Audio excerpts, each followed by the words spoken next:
I can't stand it. The clock is up with the number of hours until Death Stranding releases as of this recording. I guess when this podcast is released, Death Stranding will already be out. Yes.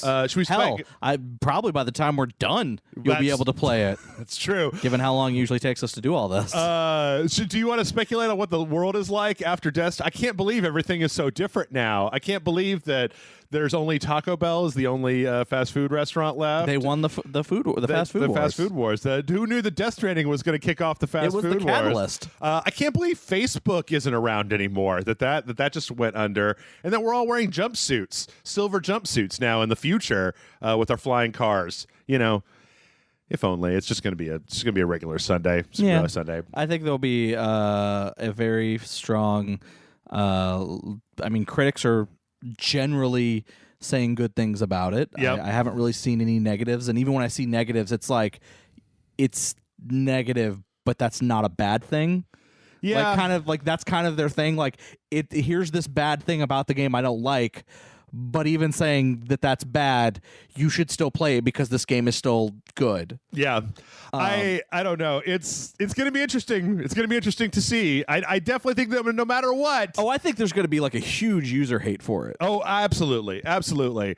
In any case, late title card. Welcome everybody back to the Rage Select podcast here in this post Death Stranding world. I am Jeff. I'm John. Actually, we're recording this in the pre-Death Stranding world. So we're PDS as opposed to ADS.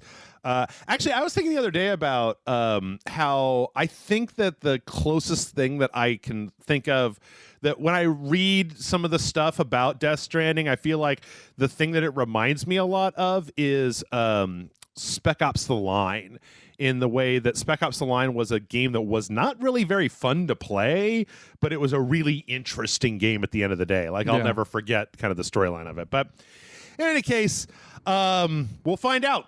We'll find out. Yeah. So, let's see. Before we jump into all the news, which, by the way, is pretty much just all Blizzard this week, so steal yourself, gentle viewer. I think like 8 hours after we recorded the last podcast, BlizzCon started, and it was just everything. So last week we were like, I don't know. It seems like Diablo 4 is probably going to be a thing, which that's just one of the dangers of podcasting. By the time the podcast came out, it was totally a thing. It was totally a thing. And we sounded like fools.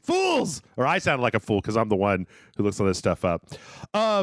John, how has your week been? You've been leading up to Death Stranding. Have you been getting ready? Take the day off of work? No. You rented a hotel room? No. You just put your dog into boarding? No, I never put my dog into boarding. Stock up on ramen and Mountain Dew? No. I've been playing a lot of... I started playing Luigi's Mansion 3, which has been fun. I'm still playing Outer Worlds, which is fun. And I'm still playing Control, which is also fun. Man. And because Amanda told me to stop, I stopped playing WWE 2K20 because it was only making me mad. Yeah, I was actually just going to ask that. Is it just you were that game was probably a giant waste of money. You just hate playing it. You're just like, God, kind of fucker. God, well, I hate also, this. like the first DLC came out finally for it, and unlike with the version I bought, it unlocks all the unlockables. Like if you buy just the standard version, you have to unlock a bunch of shit. Right. I bought the deluxe edition. Therefore, it has a thing. Part of the deluxe edition is it unlocks everything automatically. Okay. Except for stuff that's locked in the DLC. Boo. That comes out after. So to unlock the stuff from the DLC, I have to play it. Oh, okay. Okay, I get it now.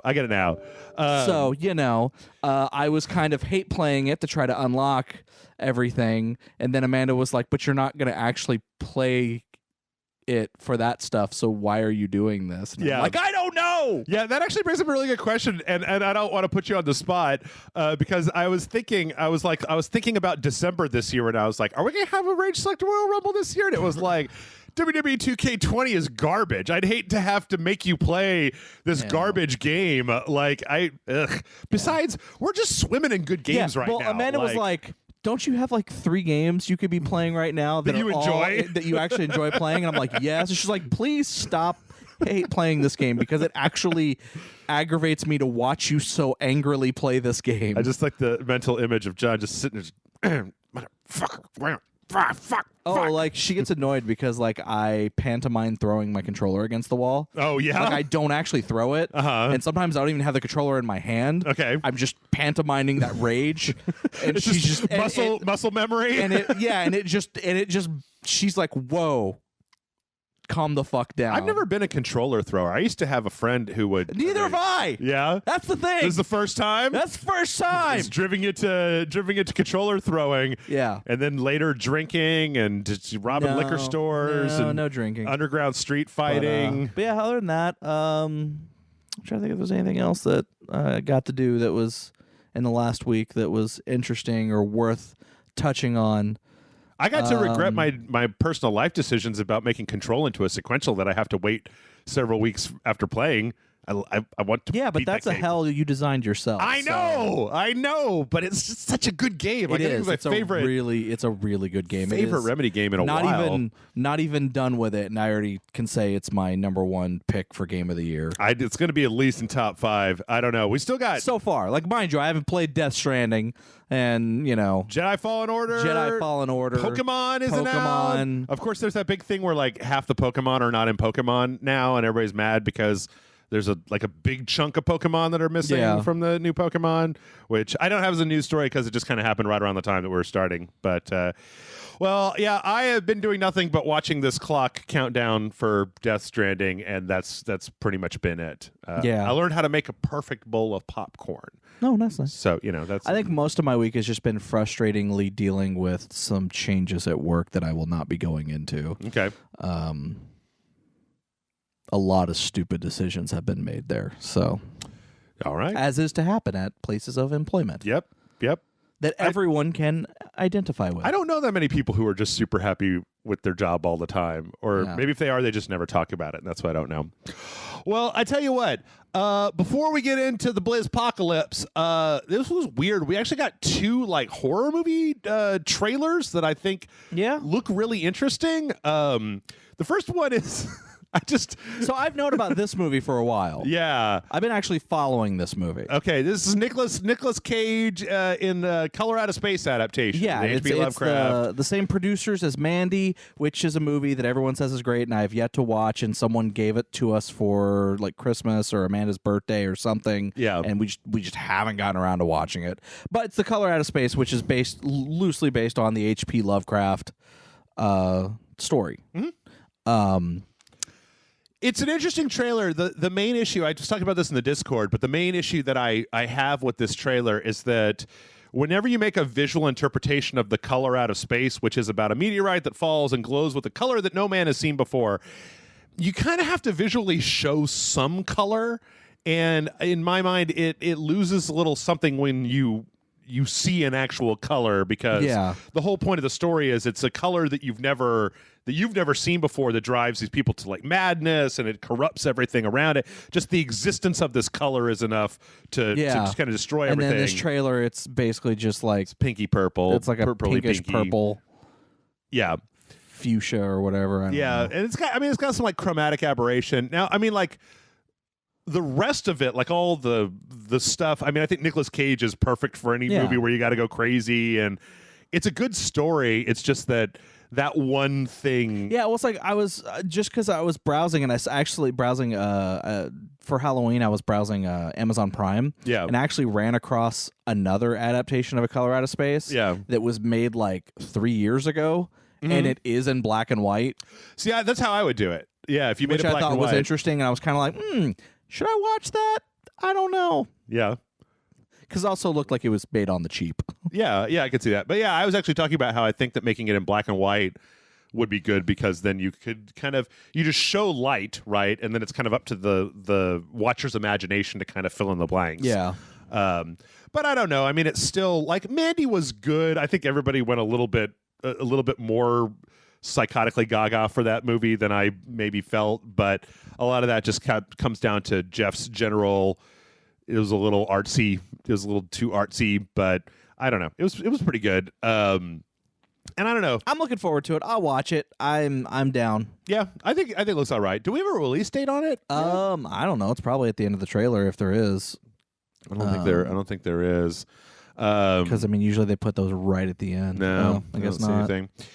And then second of all, we got this weird trailer for The Invisible Man, an adaptation. Yeah, I've been hearing about this of The Invisible Man. Yeah, the old H.G. Wells. Well, I think it was also interesting because a lot of people were really confused because the main character was a female, but they didn't. But when they announced that they were casting the person that they cast as the main protagonist of this movie, they didn't state whether or not she was playing the Invisible Man or not. Right. So everyone was like, "So is it the Invisible Woman? Like, should they have changed the title? Like, what's going on?" Also, there's a question. I saw somebody on Twitter mention that like the Invisible Man was technically, I think, supposed to be part of the whole like Universal monster cinematic universe thing at one point, but this is not part of that. Yeah, because this looks just like a straight up like they've kind of changed it. I feel like the original was very much I read the book a long time ago, and the book was originally kind of just like this megalomaniacal scientist kind of doing crimes and stuff, whereas here it just seems like it's a very much I don't know what, revenge, kind of like the guy. Basically, from the trailer, what it seems like is there's this woman in an abusive relationship with this guy. She leaves him. He fakes his death and then turns invisible and just fucking with her and stalking her and is driving her insane. Yeah, trying to drive her insane. So, which that's fine. I mean, I don't think that some of this stuff, like if you've ever read like the Portrait of Dorian Gray or Curious Case of Dr. Jekyll and Mr. Hyde, I don't think we need a direct adaptation of those. No. It did though make me remember that I've never watched Hollow Man. John. I hate that movie so much. Really? But here's the funny thing. Yeah. I went and saw that movie in theaters, and there was a screw up with the projection booth that the theater refused to fix, which is the film was projecting like lower. Oh. And so it wasn't covering the full screen. I thought you were going to say that you could see The Invisible Man. No, you could see every boom mic in every shot, and like you could actually see like people walking around that were clearly part of the crew. Like it was like clown fucking shoes. Like me and my friend were like, "What the fuck is going on with this movie?" And we're so distracted by all these like technical boom mics being in the shots, and you could clearly see grips and stuff walking into shots where they're not supposed to be. And also I thought that the performance was a little ridiculous. I thought the writing was kind of not great. Is it Paul Verhoeven? I don't remember. But what's funny is like I then saw it again at a friend's house on DVD because he was like, "I want to watch this movie," and I was like, I don't really. And it was completely different. Like all the boom mics were actually edited out, and like some of the scenes were like, it was just like, what the fuck printed we get? Yeah. They were but like, send them the shitty version. I still hated that movie. Like watching it, I'm like, wow, this is still a bad movie. Yeah. I mean, this is interesting because it just kind of looks like a thriller. Like I just was like, I feel like Kevin Bacon is a better actor, even playing a villain. He's a better actor than this. And yeah. But I'm interested in this movie. I'm interested. It looks interesting. I don't see anything bad about it. I like the actress that they got playing the lead protagonist. Elizabeth Moss. Elizabeth Moss. Yeah. She does really good at playing a character who is kind of freaked out. Yeah, she does really good at like going insane. Yeah. But also she, but believably. Yeah. Like, so, and I think she's a talented actress, and I think it's interesting. It's good. Yeah. Yeah. It's also coming out in February, which is a little strange. So, just in time for Valentine's Day. What an awkward first date on Valentine's Day. Let's go see The Invisible Man. I hear it's a whimsical story about a man who turns invisible. Oh, no. Oh. Yeah, that'd be like going to see Midsummer on Valentine's Day. God. Midsummer for the first date? Oh, no. I don't know if you heard, but there's actually like a thing online where Midsummer was responsible for a shit ton of breakups. Oh, yeah. Actually, no, I did read that. that. Like Amanda even knows someone who like a friend of hers from work, and like his boyfriend or his girlfriend or whatever, I don't know. Yeah. Like went to see the movie, and then afterwards they broke up. Like the boyfriend or whatever broke up. Yeah. And it was like, it's definitely not a movie to see if you're on shaky ground in your relationship. Maybe save that one. Maybe go with Hereditary and then save Midsummer for another day. Yeah. But anyway, I don't know. I'll probably watch this at some point. I mean, so many of these things, it's like But we're also right on the verge of like what Disney Plus drops next week and 12th next week Tuesday. Yeah, I'm starting to run out of I'm half or 2/3 the way through that new Jack Ryan on Amazon, Jack Ryan season 2, which is weird because I just got done binge watching The Office, and now Jim from The Office is Jack Ryan shooting people and punching people and kicking people and all kinds of stuff. But I guess what I'm trying to say is that I feel like we have no shortage of shit to watch. Yeah. So, I mean, Lord knows I got a ton of stuff to watch. And if you're done watching everything, maybe you should get yourself a game console because there's a million things to play. So, which leads in nicely to BlizzCon. So BlizzCon happened last week, as we said, right after we started recording the podcast. And I think that it's kind of surprising to no one. Okay, we knew that there was probably going to be Diablo 4. Yeah. There was a big leak there was going to be Overwatch 2. Yeah. And then I think the other announcements that we got were like, there's going to be a new WoW expansion. Oh, geez. Oh, my God. I'm so shocked. Yeah. Somebody give me a sedative. And there's going to be a new Hearthstone expansion. Yeah. I'm even more excited. Oh, no. And then, like, I got some Warcraft 3 HD remaster news in here. But, like, I didn't read anything. I didn't actually watch it because I don't want to watch, like, 8 hours of Q&A from Blizzard. Yeah, I don't. But, like, did they even mention Diablo Immortal at all? No, I don't think they did. I didn't see anything saying that they I don't did think it. they did. I think they learned their lesson. Yeah, and I also get the feeling before we get into it that Overwatch 2, I don't know, like the cinematic that they did obviously took somebody some time, so that was obviously ready to go. But I wonder if the Hong Kong stuff hadn't happened, if they would have put both Overwatch 2 and Diablo 4 on the stage. Mostly just because Blizzard tends to drip stuff out a little slower than that. But I do think it's interesting because after the trailer and after everything came out, Jeff Kaplan even like admitted that, people asked, why weren't some of, why were, because they talked about the fact that Sojourn, the new character that's part of Overwatch 2, is she's the first black female character, and they're like, you knew people were asking for this, why hold it back? And they're like, oh, it's a story reason. Right.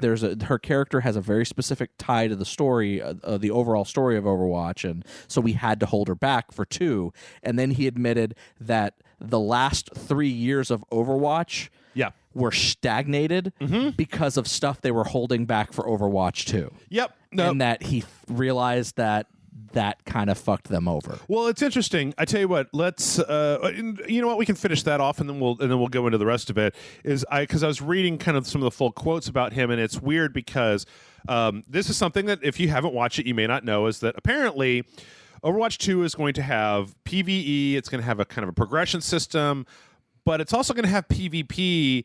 And then the graphics updates and the multiplayer stuff that's going to be in Overwatch 2 is also going to be backfilled into Overwatch 1.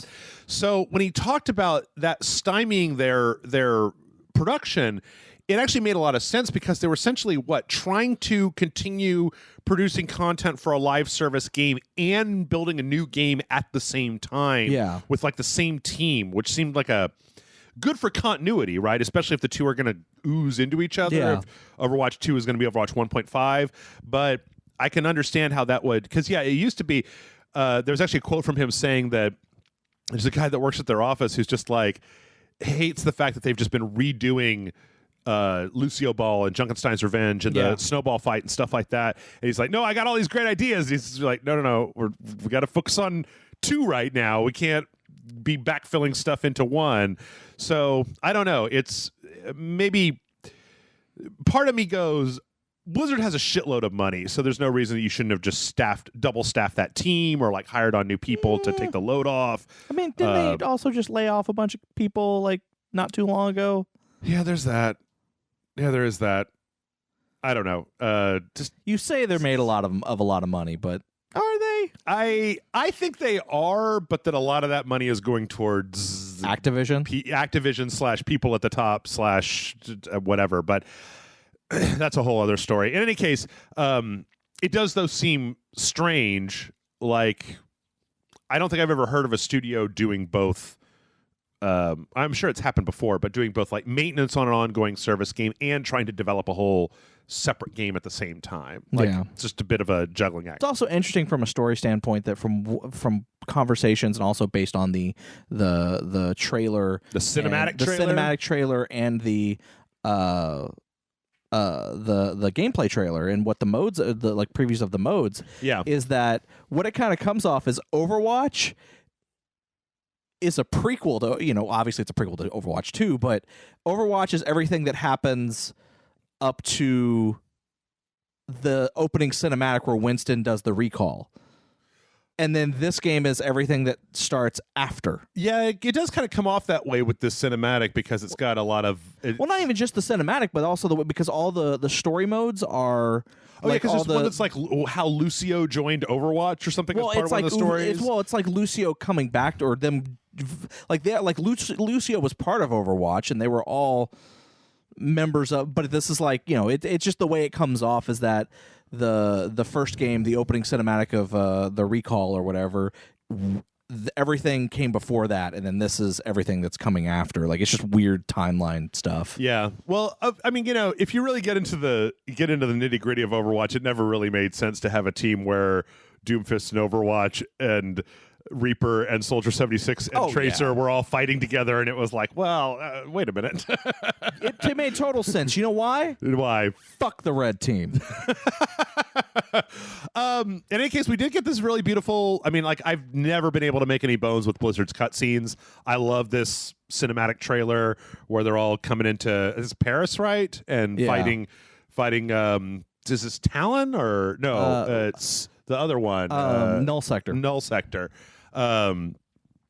With all the different heroes. And, you know, I think the Blizzard is really good at putting together 10-minute stories. Yeah. Like, I don't know how it would go further forward than that, but... I think everyone still says, you know, just fucking quit making a game and make an animated series already. Yeah. Well, you can't sell loot boxes in an animated series, John. Yeah, true. But I don't know. I mean, I think this was a good trailer. I think that it showed a lot of... I mean, you know, it's just... This is... It's the same as every other trailer that they've released, or update trailer, or cinematic that they've done. It's got a good story. It knows how to pull on heartstrings. It has the right music, combination of music, story beats, and everything to really kind of get you invested into the characters in a short amount of time. Yeah, and feel emotionally connected. Like, it knows how to emotionally manipulate you when you're watching it. Yeah. And it's also got a French omnic with a mustache. Yes, it does, and I like that part. But you know, it's a very nice trailer. I enjoyed it. I liked it. As far as the gameplay stuff that they showed off, I thought it all looked kind of cool. So I actually want to get a little bit into that, because the thing is that I've been trying to figure out, the big thing for Overwatch 2, right, is that there's going to be PvE and PvP. Yeah, so story-based PvE. Story-based PvE. And from what I've read, it sounds like these are kind of semi-beefed up versions of the Archives missions, where it's 4 people and you're going to be fighting a lot of kind of like fodder enemies and trying to hit a thing. And, you know, I didn't not enjoy those missions, but they were always less interesting to me than playing against other people, or even the single player, the way that a single player first person shooter is. Yeah. Where you could craft these like these set piece moments, you know, because you kind of knew where your players were going to be and you kind of knew when they were going to go forward. And I'm worried that this is just going to come off as a series of those Archives missions, because I don't know if I would want to play those Archives missions a bunch of times. Or I don't know. It just seems like there's kind of a thing where you're trying to meld this very personalized single-player experience with this community. Because, like, Left 4 Dead 2 is a very different game than, say, the Call of Duty, right? Modern Warfare, right? Like, the single-player... Like, there is no single-player in Left 4 Dead 2, and it's a very different game because you've got 4 people trying to achieve an objective, so they have to kind of reduce the story, I feel like, a little bit, because you can't kind of force your players into certain places. Now, that's not to say that, I mean, so far, I haven't ever really been dissatisfied with a Blizzard game. Like, I'm not really interested in Hearthstone or World of Warcraft, but I don't think they're bad games. So I have to wonder, I mean, this is also still a long way out, right? Like, there is no release date for Overwatch 2. Yeah. But I just have to wonder how they're going to do this, how they're going to meld together the story. Well, I do think it's interesting because it does seem like one of the things. I mean, obviously they explained that they're going to have like upgrades to characters. Yep, a progression system. The progression system where you unlock like 2 abilities and you get to choose between one of them. Right. Kind of thing. But then it also looks like they're doing a thing where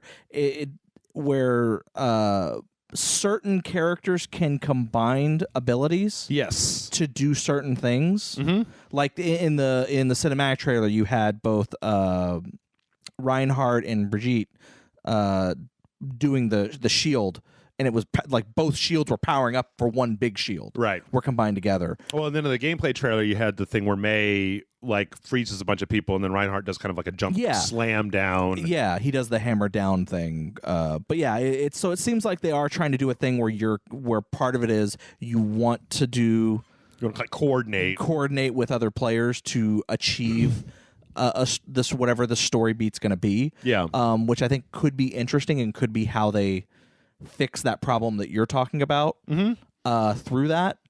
Because that does change, and I feel like that's only going to be in the PvE stuff. I don't think that'll be in the actual multiplayer. I mean, I could be wrong, but you know, it that does change it up and makes it feel different. Yeah. I don't know. It'll be interesting. It'll be interesting because I've been thinking a lot about what makes for a good like story based first person shooter. Yeah. And that's because I just got done. I finished Call of Duty Modern Warfare last week, and I found the story to be very dull. Like, it was just kind of, you got to kill all these guys. You got to kill these guys. And then I went back and played the Call of Duty 4 Modern Warfare HD remaster, and it was like all of those were these very clever set pieces. So you felt like you were in the middle of like an action movie.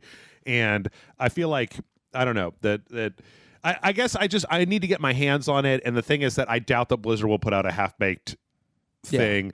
But like, honestly, I played Junkenstein's Revenge about 4 times, and I've never had the interest in going back to Junkenstein's Revenge because it's like, oh, fight a bunch of waves of robots. Yeah. Like, I mean, I play it every year.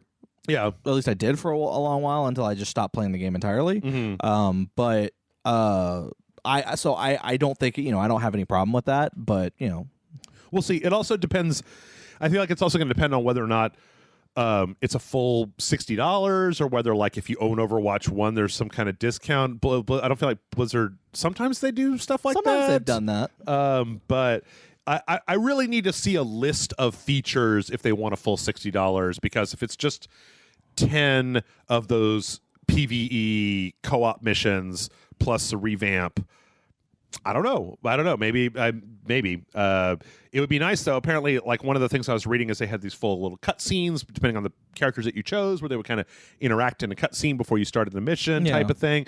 That's cool. I mean, as always, it all looks great. Like, all the art for it, and it's been reworked a little bit. Like, so a lot of the characters have kind of reworked outfits and different things, but I don't know. I like Overwatch a lot, but I have to say that after playing it kind of on and off for 2 years and change, I haven't picked it up in a while. I think we're at like 3 or 4 at this point. Yeah, but I don't think I played it in like a year. Okay. So, I mean, 2, maybe 3. It used to be that whenever there was a new character, I'd be interested, but I haven't even played the barefoot guy, the weird gravity dude. Yeah. So I think I went back for Baptiste briefly. But so that's Overwatch. What else we got from Overwatch? Oh, apparently all of the skins and stuff that you unlock in Overwatch 1 will carry over into Overwatch 2. So that's a big progress, and cosmetics that you've already done will be pushed forward, so you won't lose any progress, which does kind of put a pretty big...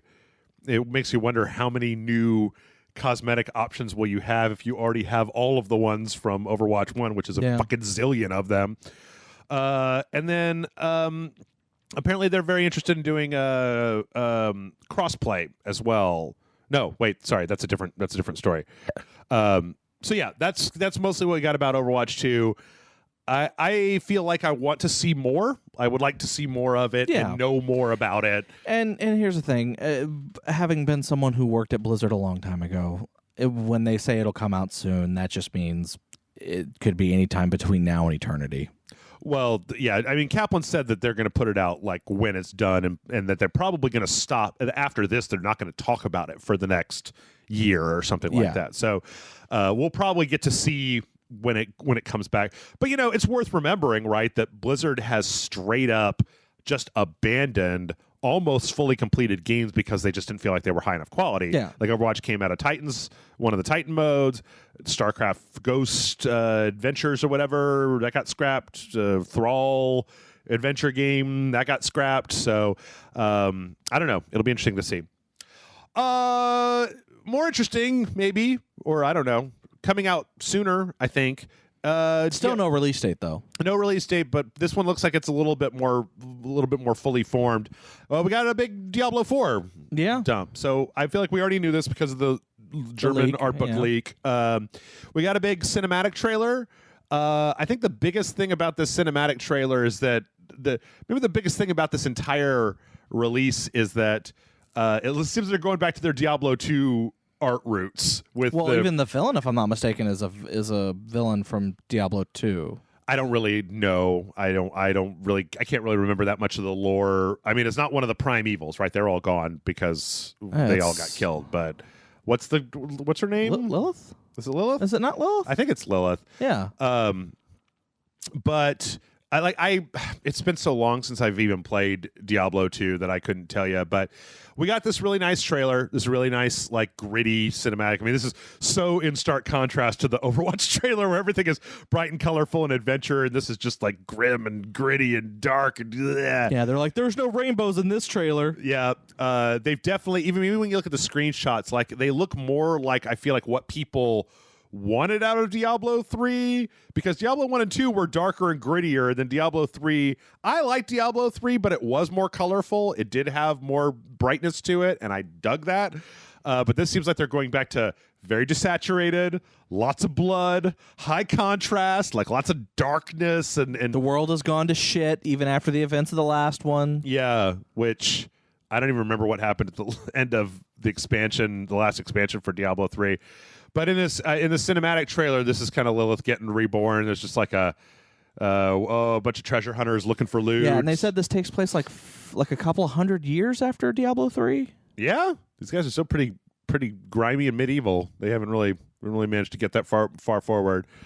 But or at least some time after Diablo 3. That's good. Maybe not a couple hundred, but Diablo was okay. So the main story in Diablo 3 was about Deckard Cain's daughter turning into Diablo, like absorbing the Diablo, and then Throne of Baal. Was that the expansion? Was about Baal, the last of the primevals, trying to come back, and you play as a crusader and go kill him. This seems like it doesn't have anything to do with Diablo or the primevals, so I don't know. Maybe Lilith will become the new Diablo, but she already got this whole thing. Now, one of the things I actually really like about this is that in one of the interviews they talked about how the monster design was real influenced by Junji Ito, which if makes sense. Everybody out there knows that Jeff is a big old fan of Junji Ito. I could definitely say that at the end of this trailer, when you get this really kind of like high res version of Lilith, it's a real interesting design with this kind of transparent skin with all this blood and bone and craziness underneath it. Yeah, so I don't really know much about. I mean, I don't know if you know anything else about the story. I don't feel like I can really say much more about it outside of. She was a minor character in one of the games. It was 2. I want to say she was a minor character in 2. Like she was one of the minor bosses, like in 2. Like if the Skeleton King or one of those style bosses. Yeah. Okay. So she's apparently going to be the big bad in 3 or in 4. Then we also got a gameplay trailer for 4, which showed off the barbarian, the sorceress, and the druid. And the whole game. I mean, I feel like the game really does look like the old 2D Diablo did, but just three-dimensional. With 3 dimensions. Like it has that kind of grimy late 90s, early 2000s. Dirty sprite work look to it, but it definitely looks like it's less bright and colorful than Diablo 3. Apparently the differences here, I forgot that the druid was gone in Diablo 3. We didn't have a druid in Diablo 3. So the druid is back. There's a sorceress, which looks kind of like you would play a sorceress. The barbarian apparently has like is able to use a lot of different weapons. I was looking at some of the stuff where you can have like multiple builds for two-handed and one-handed and all kinds of stuff. Druid obviously has like animal pets and then turns into big animals and stuff. Even this trailer, even the way the gold looks when it's on the ground, it looks like a pixelated drawing of gold on the ground. What's your feelings, John? Do you Diablo? So do you even prior Diablo? to Overwatch, I would say Diablo was my favorite franchise from Blizzard. Okay. So that's why like I didn't even like read up or anything saying that Lilith was from 2 or anything like that. That's just from memory. Okay. Like I played 1 and 2 a lot. Strangely enough, didn't play a lot of 3. I think I ever beat 3. I think I played like halfway through it, got bored and quit. Okay. But you know, do you think that this is kind of like a return to form of 1 and 2? Then does that do anything for you? I mean, I don't know. Yeah, I don't know. Like, I mean, I think it looks interesting. I think it's going to be a good game. Well, one of the things that they definitely showed was mounts. Yeah. And the idea this is going to be a bigger, more open world. So like Diablo 3 was very much, I feel like, connected into zones, right? Yes. So much so that like if you quit the game and restarted, that zone would have been re-randomized like every time you went in. And this one, it seems like they're trying to make it bigger and have you kind of go. I didn't actually get the impression that I didn't feel like Diablo 3 was cramped personally. Like I felt like it was as big as Diablo needed to be. But I don't know. I'm kind of interested in it. Apparently they're bringing back PvP is going to be a big thing, which was something that I feel like I don't know for sure, but like wasn't really that big in Diablo 3. I don't know. I don't really PvP, but I don't remember there being I didn't really mess with the PvP that much. Now, one of the things that might put people off a little bit is that it does have to, this time they're like, it has to be online. It has to be online all the time. You cannot play it offline. Wasn't that the way it was with 3? I think it was supposed to be like that with 3, and then they introduced an offline mode, I think. Well, no, because... No, I think they introduced an offline mode eventually. Okay, because like I said, because when it launched, right, the servers got overloaded and nobody could play the game because it had to be online all the time. Like I remember because I worked there during that time frame. But with this one, you can play single player. You don't have to play multiplayer. I mean, that's one of I'm going to be honest. That's one of the things I was so happy about working there when I worked there is because my name is in the credits for Diablo 3. There you go. So as the support staff. There you go. I don't know. I honestly feel like so I'm of two minds of this. I like Diablo a lot. I've liked every single Diablo game that's come out. I haven't disliked any of them. So there's kind of a limit as to how excited I'm going to be for Diablo 4 because it's like, I mean, it looks good. Yeah. Like it looks as good as Diablo 1, 2, and 3, which were really fun games that I played a whole bunch until I got super tired of them. And then they came out on the console and I played them again and I got tired of them again and then I let it go. So, I mean, regardless of what you think about Blizzard, I don't think that Blizzard makes bad games. No. Like Hearthstone may not be a game for you or WoW may not be a game for you, but I don't think they make bad games. No, I agree. And this looks like a good game. This looks like a game that I would like to play. I would be interested in playing this. If they said it was out today, we would be recording a dojo instead of, well, Death Stranding. But I mean, still, if it was out, I would put this one front and center because it looks like a fun game. So I agree. This is the one I stumbled before that they wanted to do crossplay with. They want to support crossplay between the different console and PC. Yeah. That's one of the big criticisms leveled against Diablo 3, right, was that when Diablo 3 was made, there was this whole idea that it had been dumbed down because they were going to put it on consoles because... Funny thing is it wasn't. Like the people who were working on the console version, the reason the console version came out so late because it was a completely different team who was then trying to figure out how to port it right. Yeah, like I know that for a fact. But yeah, as far as this goes, it'll be interesting to see if they bring back, because I think one of the things in Diablo 3 is Diablo 1 and 2, you actually put stats, right? Yeah. You got like a number of points to like kit out your character, and in Diablo 3 I feel like it just auto upped your stats. Like it didn't give you the choice. So I'll be interested to see if they kind of go back to that. And then the Real Money Auction House. They're not going to be trying that bullshit again. They said. Yeah, that was a bad idea. So, that won't be in, and they're going to be trying to figure out a different way for player trading. From there, we're going to have to speed it up a little bit, but that's good because I don't think I have a lot to say about a lot of these. We got a really spectacular CGI trailer for World of Warcraft Shadowlands. Yeah, good-looking trailer. With, who is this, Sylvanas or whatever? Yeah, Sylvanas fucking up the Ice King. Is it the Lich King? The Lich King, yeah. I don't know. It's the Lich King. Okay. I mean, the main bad guy from Wrath of the Lich King, the expansion. Okay. Which my name is also in the credits for. Ooh, John, humble bragging today. We got all Johns in the credits of every game.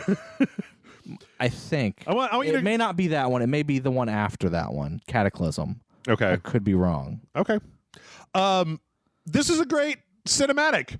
I have no idea who these people are or what the fuck is going on, but I like the I have cinematic. a vague understanding of what's going on. Yeah. I mean, I remember very vague, because Warcraft was never my forte, even though I had to support it for like 3 years. So, if I'm not mistaken, I feel like the last time I saw one of these, it was an in-game cinematic that was being made for whatever the last expansion was. Yeah, where Sylvanas destroyed the tree. Yeah. So Sylvanas is like the big bad in WoW now, right? Yeah. Okay.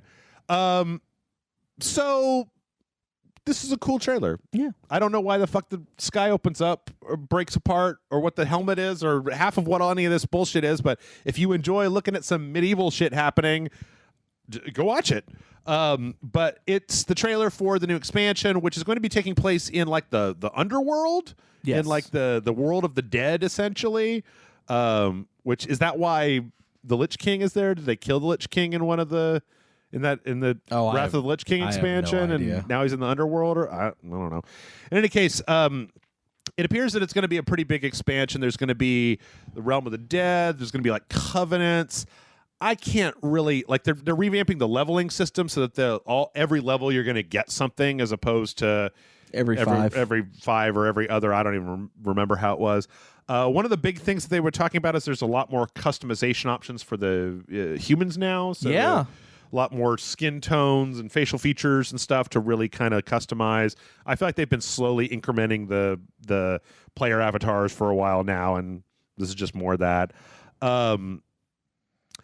I'll be honest, I can't really say very much more about it than that because I'm surprised. I am both surprised and not surprised that World of Warcraft is still a thing that is as strong as it is. I was thinking, what I was actually thinking about while I went to the bathroom while you were watching this trailer was I'm kind of surprised that we haven't gotten an idea that that I've never heard even a sniff of World of Warcraft 2, because the thing about World of Warcraft is even the last time I went to play it, it's very streamlined, right? But it's still kind of complicated for just a person. I'm really surprised it's not on a console. We have console MMOs now, and I'm kind of surprised there isn't either a stripped down version that you can play on the console, or that they make a version that's a little bit more stripped down for the console, because it's still what they've been just bracketing expansions onto that game for the thing is decade, that the last. I mean, I feel like every other expansion hasn't just been here's a bunch of stuff we're adding to the game. Right. Like every other, I think one out of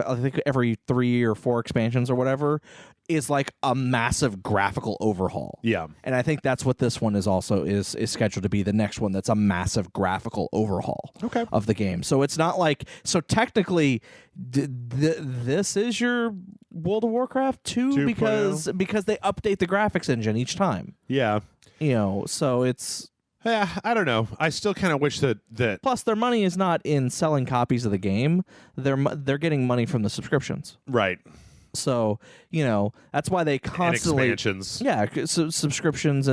But that's why, whenever there's Black Friday sales, they sell every expansion for $5. Yeah, including the new... or except for the newest one, which is $20 instead of the full 60, because they don't care about what you're paying for that one expansion. Right. They care about having you play the game for $12 a month for 3 years. I guess I was just thinking that I wish that I could play World of Warcraft on my PlayStation, on my TV. That I wish I could just sit on my couch and play it instead of having to play it on the PC. All right, we're going to start picking up the pace even more now. There's a new Hearthstone expansion called Descent of Dragons. There's a weird cinematic trailer. All the Hearthstone trailers are now like musicals numbers. This one's going to be very air dragon focused.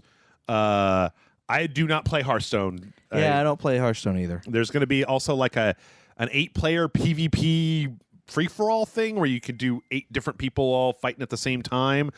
Okay, great.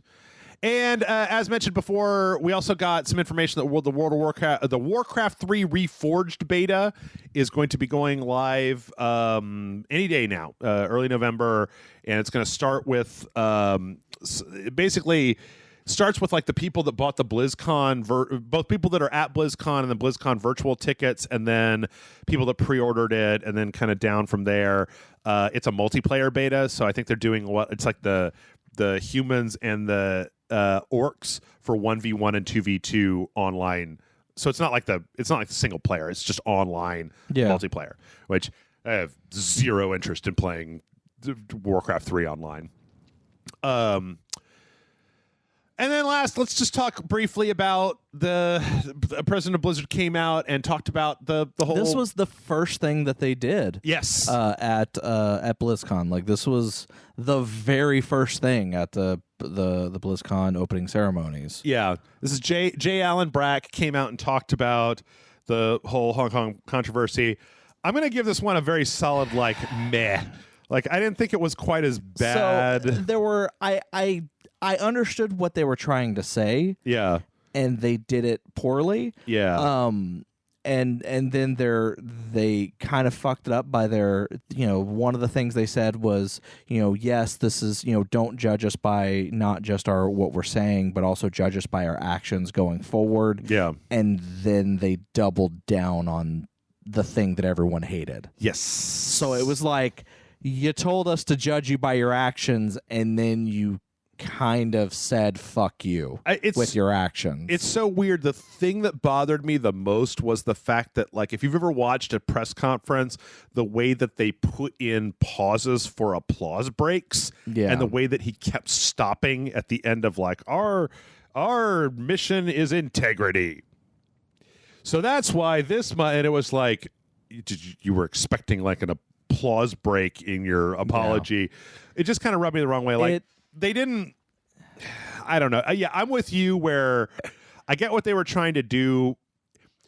Honestly, it feels like they're still trying to ride this line. They're trying to just kind of give this the least amount of lip service that they can. Yeah, in order to hope that people fucking forget about it. And this is one thing I will give, because I rarely watch the Jimquisition because I don't particularly like him. Yeah. Like, and it's not to say that I feel like he's wrong or that I disagree with what he's saying. I just don't really care for the way he says it. Sure. Because he's kind of a pompous ass. But I did watch his breakdown of this. Yeah.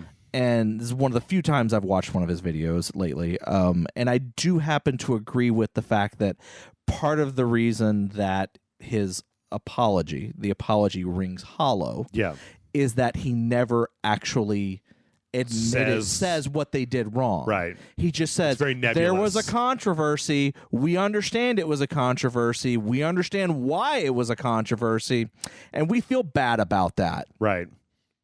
It never actually directly gets into the nitty-gritty of like, what did you do? And we'll make sure that we avoid that kind of controversy in the future. Yep. Yeah, I think that I don't know.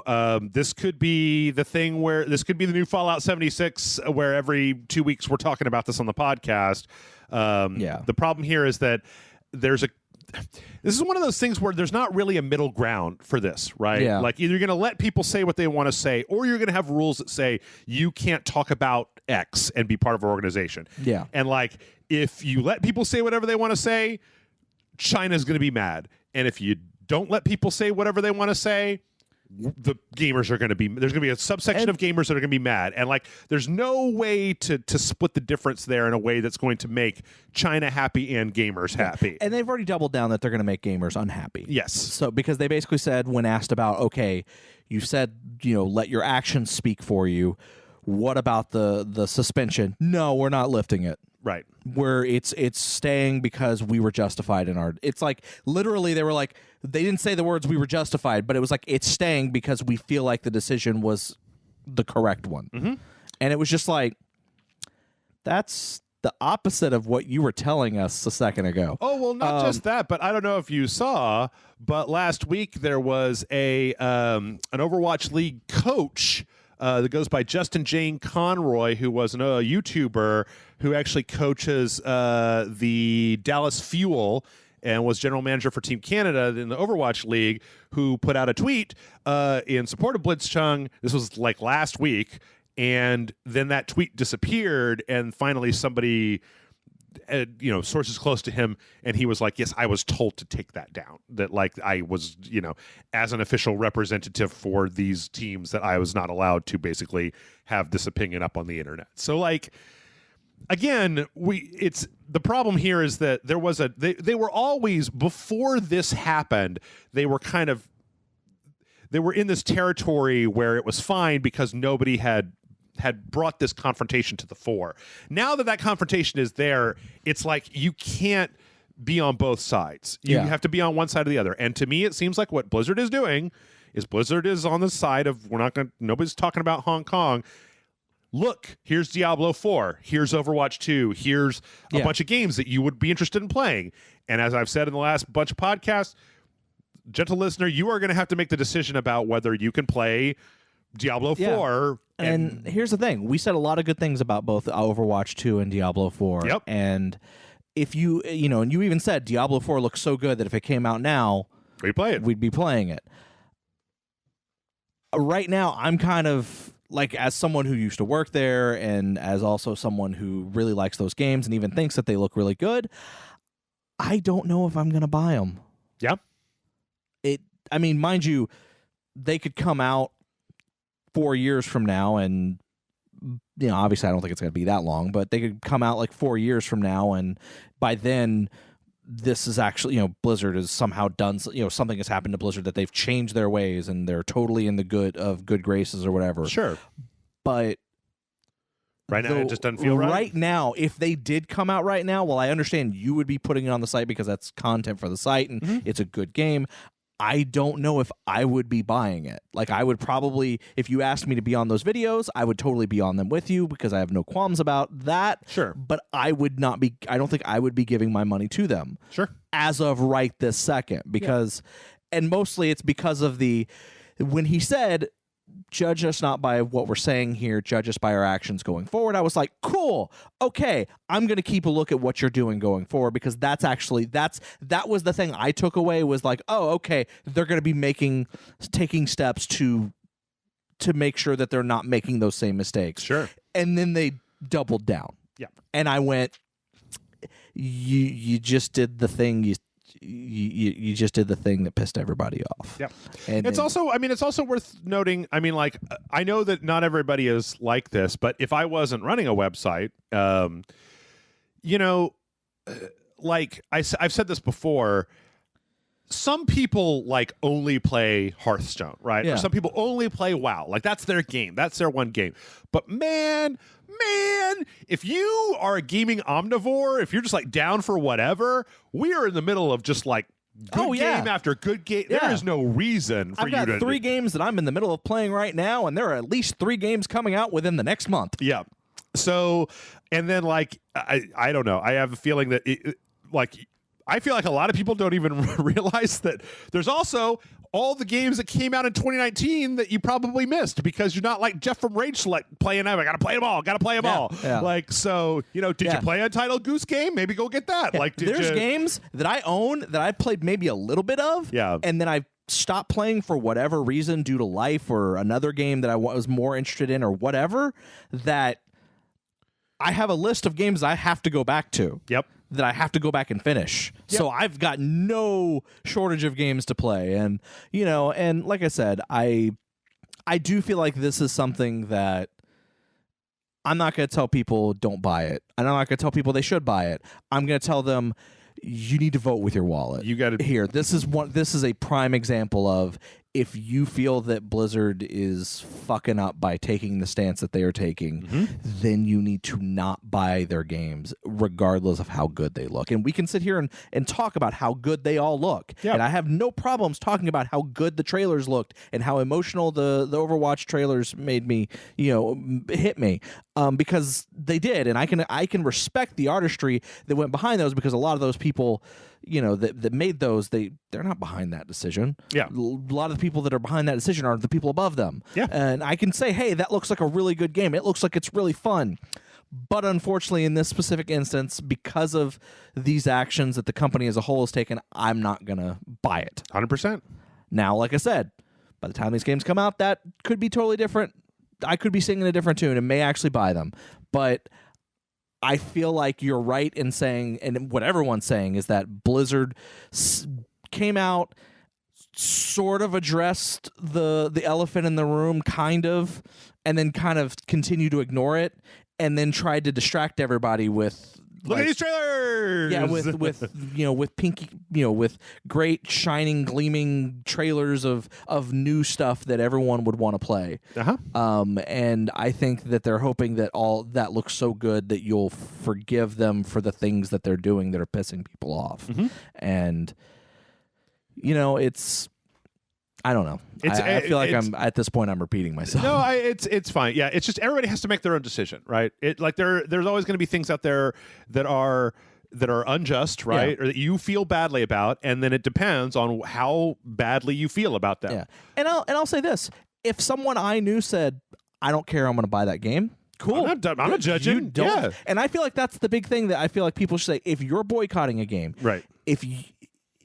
If someone is not going to boycott it, don't hate. Let them be like, hey, this is why I'm boycotting it. Maybe you should think about it. And if they go, oh no, I know all that and I don't care, then fuck it. Let them have their fun, whatever. Yep. Now I will tell you that there was a really interesting thing. So, if you do want a reason to not really be a fan of China, I don't know if you saw this, John. Probably, but China has now has put limits on the amount of video games that the children in China can play. So if you're under the age of 18, you can only play video games for 90 minutes a day, Monday through Friday, and between the hours of 10 p.m. or between the hours of 10 p.m. and 8 a.m. That doesn't make any sense. 10 a.m. and 8 p.m. I think they may have 8 p.m. and 10 p.m. Anyway, the gist of this is that the Chinese government has basically said that, like, from Monday through Friday, children under 18 are only allowed to play 90 minutes of video games in kind of the middle of the day, and after a certain amount of time. Yeah. Are you sure that they can't play after 10 p.m. or before 8 a.m.? They're restricted from playing between 10 p.m. and 8 a.m. Yeah. Yes, that's what I was trying to say. On the weekends, they're allowed to have 3 hours. And not just that, but also there is a limit of the number of microtransactions that you can engage in each month. $28, between $28 and $57, depending on the age of the person. So, again, a lot of times I like to point this shit out because I feel like a lot of times people are like, rabble, rabble, rabble, my rights are being trampled. It's like, this is what that shit looks like, where you have to, in order to play video games, you have to sign up for a government website with your real name.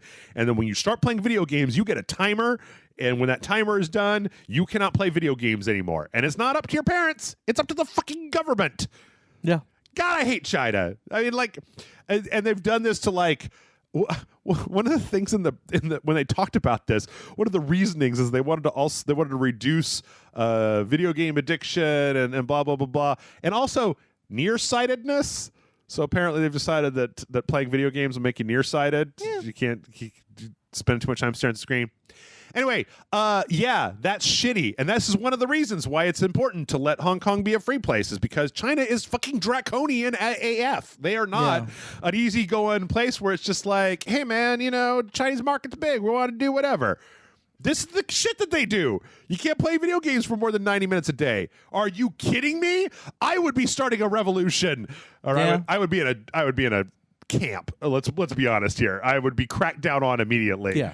Can you imagine trying to be a YouTuber or like a Twitch streamer in China?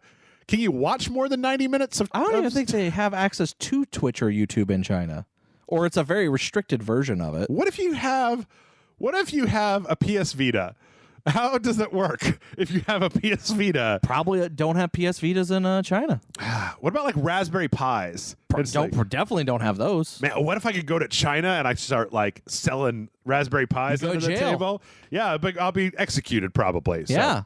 And that's, again, just to remind everybody, this is one of those reasons why fuck China. Like why you should care about what's going on. This is a reason in that column. So there you go. China not letting people have video games. So on the other side, or near, not on the other side of the world, near China, we've got video game good news, because Australia has said that if you bought Fallout 76, you're entitled to a refund because apparently when people originally contacted Bethesda, they kind of obfuscated whether people could have refunds and were cagey about it. And last week there was the Australian Competition and Commission, the Australian Competition and Commission, it seems like there should be another word in there, basically came to a decision saying that, like, no, we have consumer protections, and if you buy a thing and it doesn't live up to the standards that the game said it was going to have, then you are within your rights to get a refund for the thing that you bought. Yeah. I am in favor. I am 100% a fan of this. I think that a liberal refund policy would make the entire game industry more honest, right? I agree. They couldn't bait and switch you. They couldn't pull the shit out if you could just get your money back, right? Then, yeah.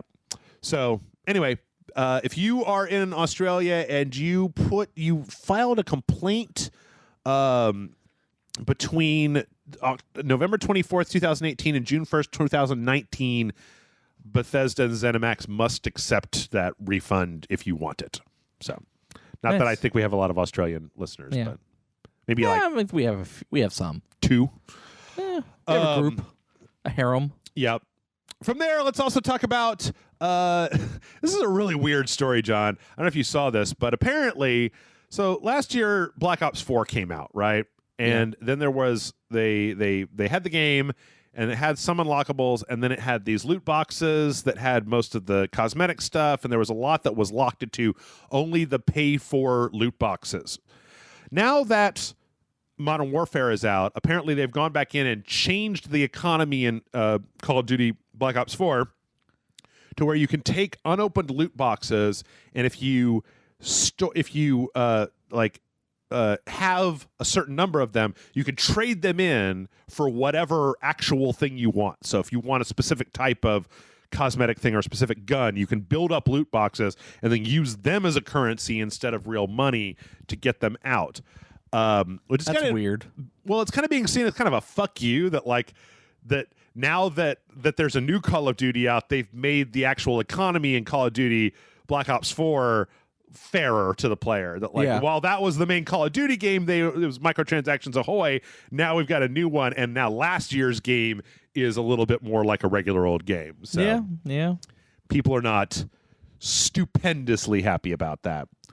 From there, we're gonna have to get going. I think we're already way over time. Probably.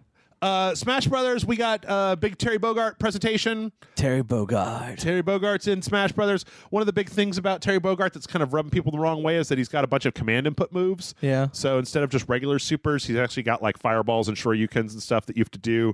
And I've seen a few angry tweets. Bare knuckles and... Yes. Wolf charge or whatever. Yeah. He also has a thing where when he's above 100 on his bar... all of his attacks are powered up, and he's got some like cancels and some interesting stuff. It's interesting. I mean, I don't really play that much Smash anymore, even though I think Smash is great. In fact, I didn't see it in the news story, but I feel like I read a thing last week where Smash Brothers Ultimate overtook Street Fighter 2 to be the best-selling fighting game of all time. So, nice. Yeah, there is a 50-minute video for Terry Bogard. So if you would like to know more about Terry Bogard, you should watch that video. Oh, I'm sure Michael is happier than a pig in shit. Oh, yes. And he's out right now, as well as there's a bunch of new Mii Fighter costumes, some Samurai Showdown Mii Fighter, Virtual Fighter, Art of Fighting, King of Fighters. This stuff, none of this stuff is in with the season pass. No, this is all you have to buy it. So you actually have to buy it. Pay for. Now, one of the things that's really interesting about this is that in the background of the Terry Bogard stage, there are a lot of SNK characters just hanging out back there. Yeah, there's like the original Ikari warriors are back there, and but there's one person missing. Oh yeah, and everyone's upset that one person is missing. And the person who's missing is Maya Shirani, whatever. The very very large boobed lady from King of Fighters. And during the presentation, what's the name of the guy? Masashiro Sakurai. He said, this is his quote.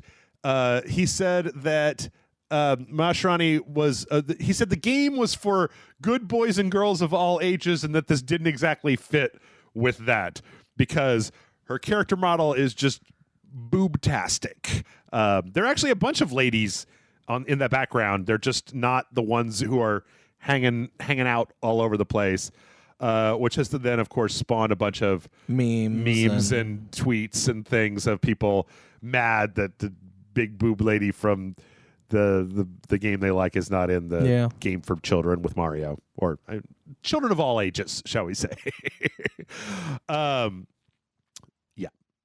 Moving on from there, actually, I think we're going to start skipping a few of these. Fortnite was telling people that were just spectating Fortnite that they were cheating, and there was a whole thing where they banned a bunch of people, and then they unbanned them, and they gave them a bunch of V-Bucks, and that happened. We had a brief report where Jim Ryan of Sony talked about that there are definitely no plans at the moment to bring new release Sony titles to the PlayStation Now subscription service a la Game Pass, and he talked about how they want to make sure that the launches are big events, so that they aren't just. They want them to be kind of like a big rush, right? They don't want it to just be the thing where you can just pick it up on PlayStation Now next week. They want it to be kind of be a big thing. Okay. They said they're not committed to doing that forever, but that's their plan for the future. The immediate future. That's the plan. I think that Sony's first-party titles still sell more than Microsoft's do, outside of maybe like Halo, right? But so who knows? I would like to get to a point where Game Pass. I mean, I think Game Pass is the point where we talk about Game Pass. I think Game Pass is so awesome already that Sony needs to watch out, because it's probably going to be. I've actually had my Xbox plugged in more than my PlayStation recently, just because of the stuff that's been on Game Pass. Yeah. But I'm hoping that if Game Pass can make the Xbox successful enough, that Microsoft or that Sony will have to make their own changes to catch up in the future. Let's see. We're going to skip some of these trailers. We had a horrible trailer for Terminator Resistance. Yeah, I don't know why you made me watch that. Because it's coming out in like a week.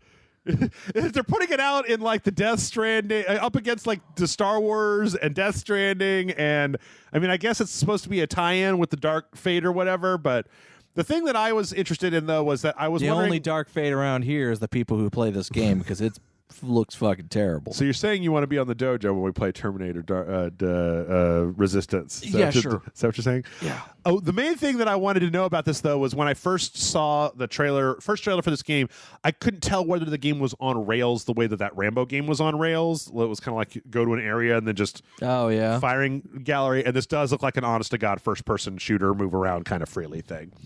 December 10th. By the time this podcast comes out, you too could be playing December 10th? No, December 10th. A month from when this podcast comes out, you too could be playing. I was like, when is this podcast going up? This podcast is going up in a month. I just really tried to get a jump on the holiday season. Let's see.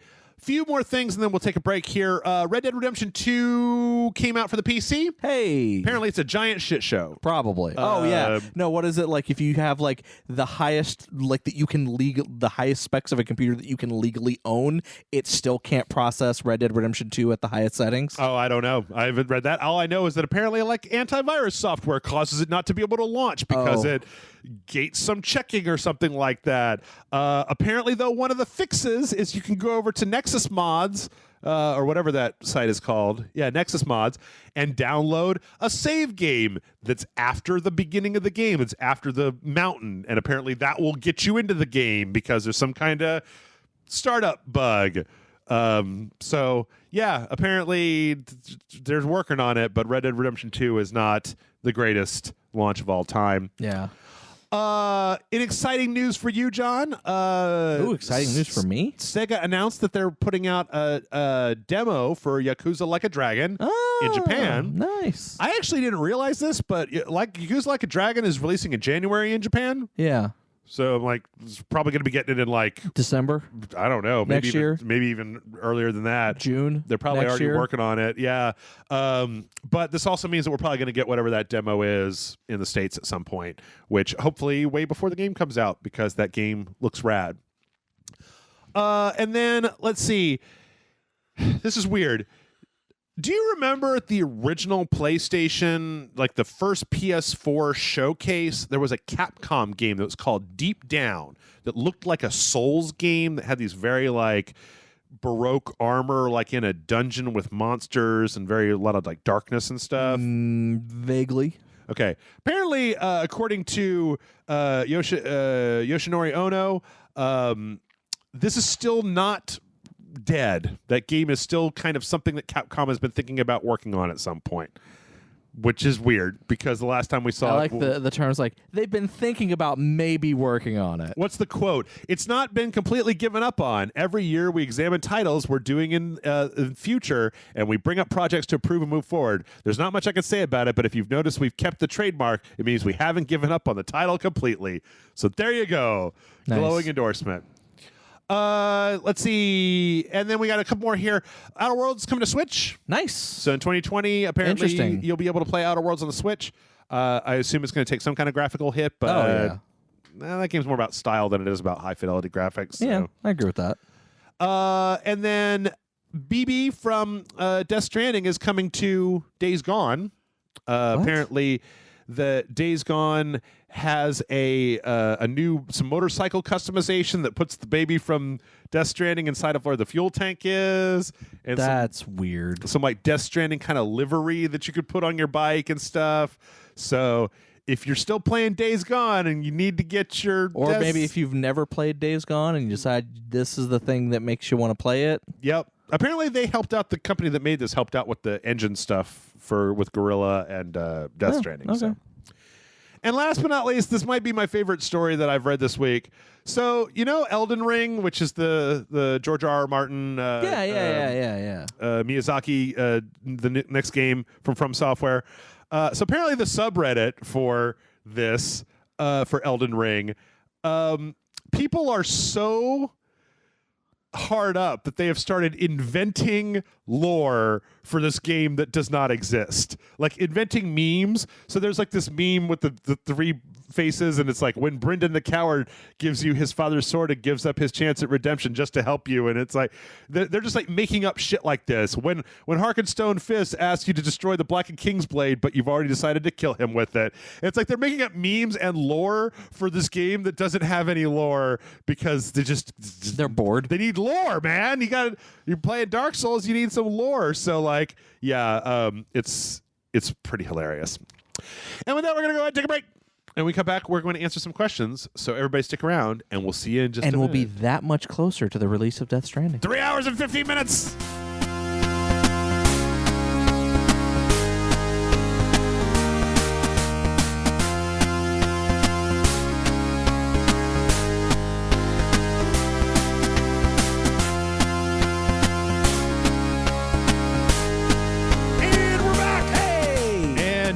John, it is time for questions. I am ready for questions. And I am prepared for questions. Answers. Wow, I wasn't prepared for answers. You weren't prepared for the answers? No. You were going to be the one asking the questions this week. No. You got a whole list of questions? No. I'm going to ask the question. I just thought we were going to read questions. And then you were just going to go, that's a good question. Yeah. That's and just move on to the next one. MailRageSite.com is a question place for you to put your questions into. And this week, our first question comes in. I'll tell you where to put those questions. From Nick, Nick says, hey guys, with the growing number of live service games, do you fear for the future of single-player story games? I personally have a strange flaw where I can't seem to play anything that is open-ended or has no story. I tend to need that final closing of the book feeling when it comes to games. Do either of you have a similar feeling or any type of gaming flaw?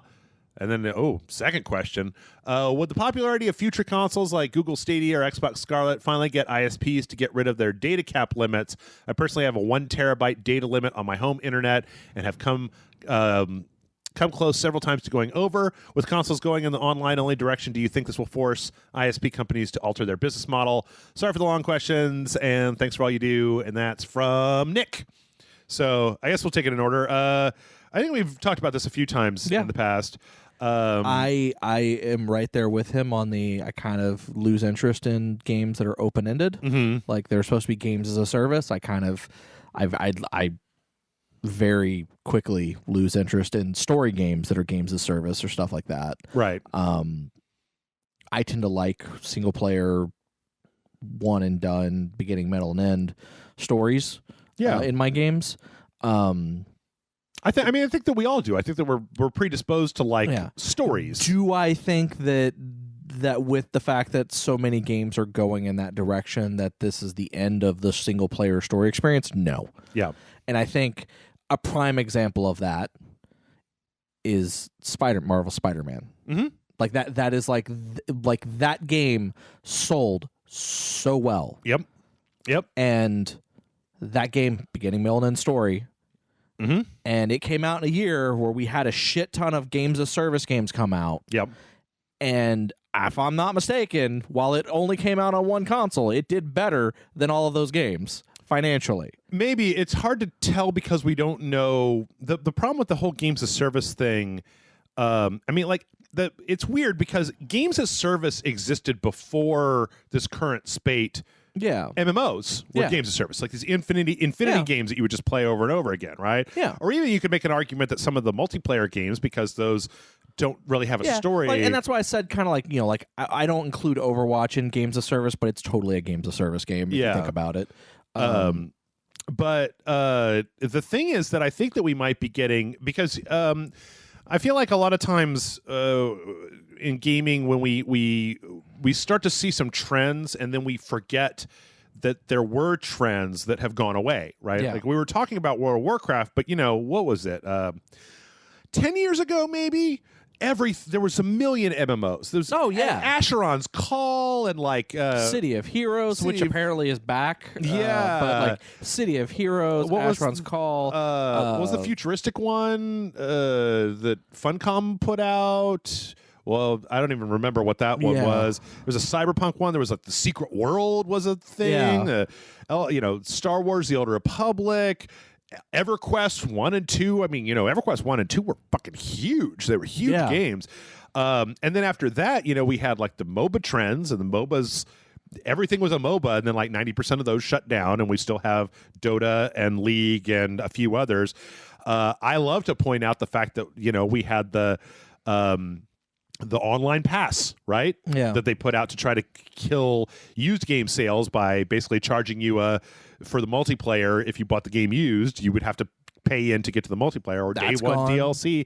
Day one DLC, I feel like is still around a little bit, but it's not quite as egregious as it used to be. Now it's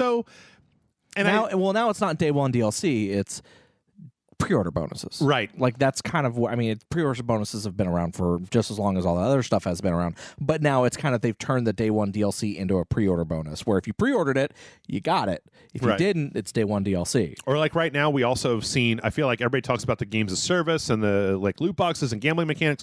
Nobody talks about the thing that I hate, which is the game comes out on Friday unless you buy the $100 version, then it comes out on Tuesday. Like the collector's edition, you get 4-day early access to the game. I hate that so much. But people forget that a lot of these things have come and gone, and that I think that you have to look no further than, apparently, Ghost Recon Breakpoint is kind of a failure right now. Yeah. It didn't sell well. It's not getting reviewed very well. It's kind of a buggy mess to the point where Ubisoft pushed the entire catalog back in order to try to fix Breakpoint before they move on to the next things. And the other thing that a lot of companies, and I think that this goes back to the way that the MMO craze is that companies tend to forget that you can't have, like, as a game player, you can't play like Destiny and the Division 2 and Ghost what's the Tom Clancy's not Ghost Recon, the Rainbow Six Siege, and like Hearthstone. You can't play all of these at the same time. Like, you kind of have to invest in one of them, and so your business model for this is that much harder, because I feel like when Spider-Man comes out, let's say that you play a lot of Destiny, Spider-Man comes out, you're like, oh, okay, I'm going to buy Spider-Man. I'm going to quit playing Destiny for a week. I'm going to beat Spider-Man, and then I'll go back and play Destiny again. Whereas Ghost Recon Breakpoint comes out, and you play Destiny all the time with your friends, and you're like, well, I got to kind of try to get all my friends to get Ghost Recon Breakpoint, and we've all kind of got to agree to do it at the same time. We already have this with Destiny, but, like, you know, my one friend, he doesn't want to play Ghost Recon. And I feel like it's harder to get people invested into a number of these big, huge games. And what I was also going to bring up is that if you even look at this year, I mean, Outer Worlds, Death Stranding, Death. Here's the thing I will say: Jedi Fallen Order. I mean, Resident Evil. I'm going to say this: Death Stranding, regardless of how people are going to feel about it, is a bigger game than, say, Call of Duty, which is a multiplayer game. It is definitely going to be a bigger game than your games of service games that are out right now. I don't know. It's gonna be hard. It's gonna be interesting to see what the sales figures are like. Yeah, because Call of Duty Modern Warfare did gangbusters for them. It's like one of the biggest launches. Yeah, no, I know, but I'm just saying, like, it's pretty hyped for what it's going to be. And like I said, Outer Worlds has been pretty, good reviews all across the board. Mm-hmm. I haven't really heard very many bad things about that from people. Like, there's the single player story mode is not going anywhere. No, I don't think so. And the single player story mode that's not a games of service is not going anywhere. It's never going to go away. And it's also worth remembering that every time that somebody comes out and says single player games are dead, they're usually like an industry analyst, a corporate mouthpiece. Like, I feel like I don't know that many gamers who are like, I don't even like single player games anymore. Or I know people that only play multiplayer games, right? Yeah. But I don't know. I mean, I feel like if a game comes out that has a high enough pedigree, like Spider-Man or God of War or RE or Death Stranding or whatever, that people will stop playing the game of service to go and play that game, and that still has a lot of value. So I don't think they're going anywhere. And even if all of the big companies stopped making single-player games, I still think that you would have you would have indie studios, you would have other people that were picking up the mantle. Well, and I mean, even let's even go one step further. There are companies like, say what you will about them, Rockstar. Yeah. That release these grandiose, really well done single player stories, right, that are then also come with the online game as service component. Yeah. Like, it's like as much as I feel like people think that they want to, I don't think that Rockstar believes that they can sell Grand Theft Auto Online by itself. At least not without releasing Grand Theft Auto 5 first. Yeah. Yeah, and same with Red Dead Online. Yeah, okay. Like, I don't think they would. I think that they know that people are going to play Red Dead Redemption 2 and then go, I want more Red Dead. I'm going to try the online. Yeah. Whereas if the Red Dead Online was sold by itself and there was no Red Dead Redemption 2, there would be people that would buy it. Yep. I don't disagree with that. Yeah. But I don't know if there would be people that would stick with it. Because it's also worth remembering that Grand Theft Auto 5, when it came out, broke every single sales record there was in the first week that it was out, and the online was not even part of it. Like, it wasn't part of it until 3 or 4 months down the road. Yeah, it was said, hey, it's going to be coming later, but it's not a part of it at launch. But so I mean, it's one of those things that you may see that more often, maybe, I don't know. Yeah. But I mean, you have there's no single player's never going away. I don't care what anyone says. Single player's not dead. Whoever says that is an idiot. I think it's always been a market for. Also, look at just look at the Switch. Yeah. Look at the number of games on the Switch that are just straight up single player games, like Mario and Zelda and Fire Emblem and Persona, or companies like Obsidian, right? Yeah. Like, I can't imagine Obsidian making a live service game. Like, they just don't seem like that kind of company. They seem like a company that likes to make RPGs. So I think that a lot of times we get blitzed because some of the big players are moving in that direction, but there are plenty of other people who are not moving in that direction. Yeah. So I agree. Also, with the popularity of, do you think ISPs will get rid of data cap limits because of this streaming stuff? No, I think there'll be more. I think what they'll do is they'll open up an even more expensive plan that removes the data cap. Like I think if anything, you're going to find them monetizing it in a different way. Yeah. The gamer plan with unlimited. It's like the regular plan is is like $50 a month. Oh, you want the high you speed, want the $70 you want a month. so that's like $70. Yeah. But if you want like the gamer plan, right, that's like $100. Yeah. Yeah. I mean, I already pay like $80 a month for my ISP for unlimited because I need unlimited, right? Like to the uploading and the downloading and all the games and stuff. I can't have a data cap. But yeah, I don't know unless we get this starts also to wander off into. I feel like you get too far down this conversational road, you start dipping into net neutrality, and that gets into the politics of the current presidential administration and Ajit Pai and the FCC and all that garbage. I do not get the impression that organizations that protecting consumers is super high on that organization's list, considering their track record of things that they've done so far. Yeah. So. Also, I don't get the impression that ISPs have giving their consumers a good deal very high on their list, considering their actions to date. So, let's see. Next up, Detective FDR writes in and says, "Hey, Jeff and John." Yo. So I was always a fan of the Modern Warfare campaigns, with the exception of how they killed off Soap and Ghost. I always kind of felt that they didn't earn it, and they just killed off some of my favorite characters without enough weight to it, if that makes sense. So long story short, I've been completely in the dark on the new one. I saw it was out, got it, and holy shit, the moment I realized it was a reboot and that my favorite characters were back in play, my jaw dropped, and I was super excited for the next one. So here's my question. Has there ever been a game you were tired of or not really excited for to be all of a sudden it's big on your radar from something that it did? Always take care, your fan, Detective FDR. I have an answer for that. Oh, do you? Doom. Yeah, Doom's a good one. Doom's a really good one. I was very cynical about Doom for a long time. Yeah. You know what? It's kind of in the same wheelhouse of standard rage select answers. Hitman. I was convinced that Square had made Hitman into garbage because of the episodic, because everything, that's another one, right? From everything has to be episodic, and now it's like we're barely doing that anymore. But when they decided to make Hitman episodic, I was like, oh, this is going to be bad. And especially after that first level, when it was just the ICA training facility, and it was just like, this is hardly anything. And then Paris, and I was like, Paris. And then Sapienza came out, and it was like, okay, I see what you're doing here. But I was always kind of a mid-level fan of Hitman until Hitman 2016. And Doom 2016 was definitely a big one. I'm trying to think of any others. I mean, I know there's been stuff that hasn't been. Well, I'm trying to think of stuff that I've like loved. I mean, I say Doom because like I love Doom, the original Doom, and I love Doom 2. Doom 3 is kind of no.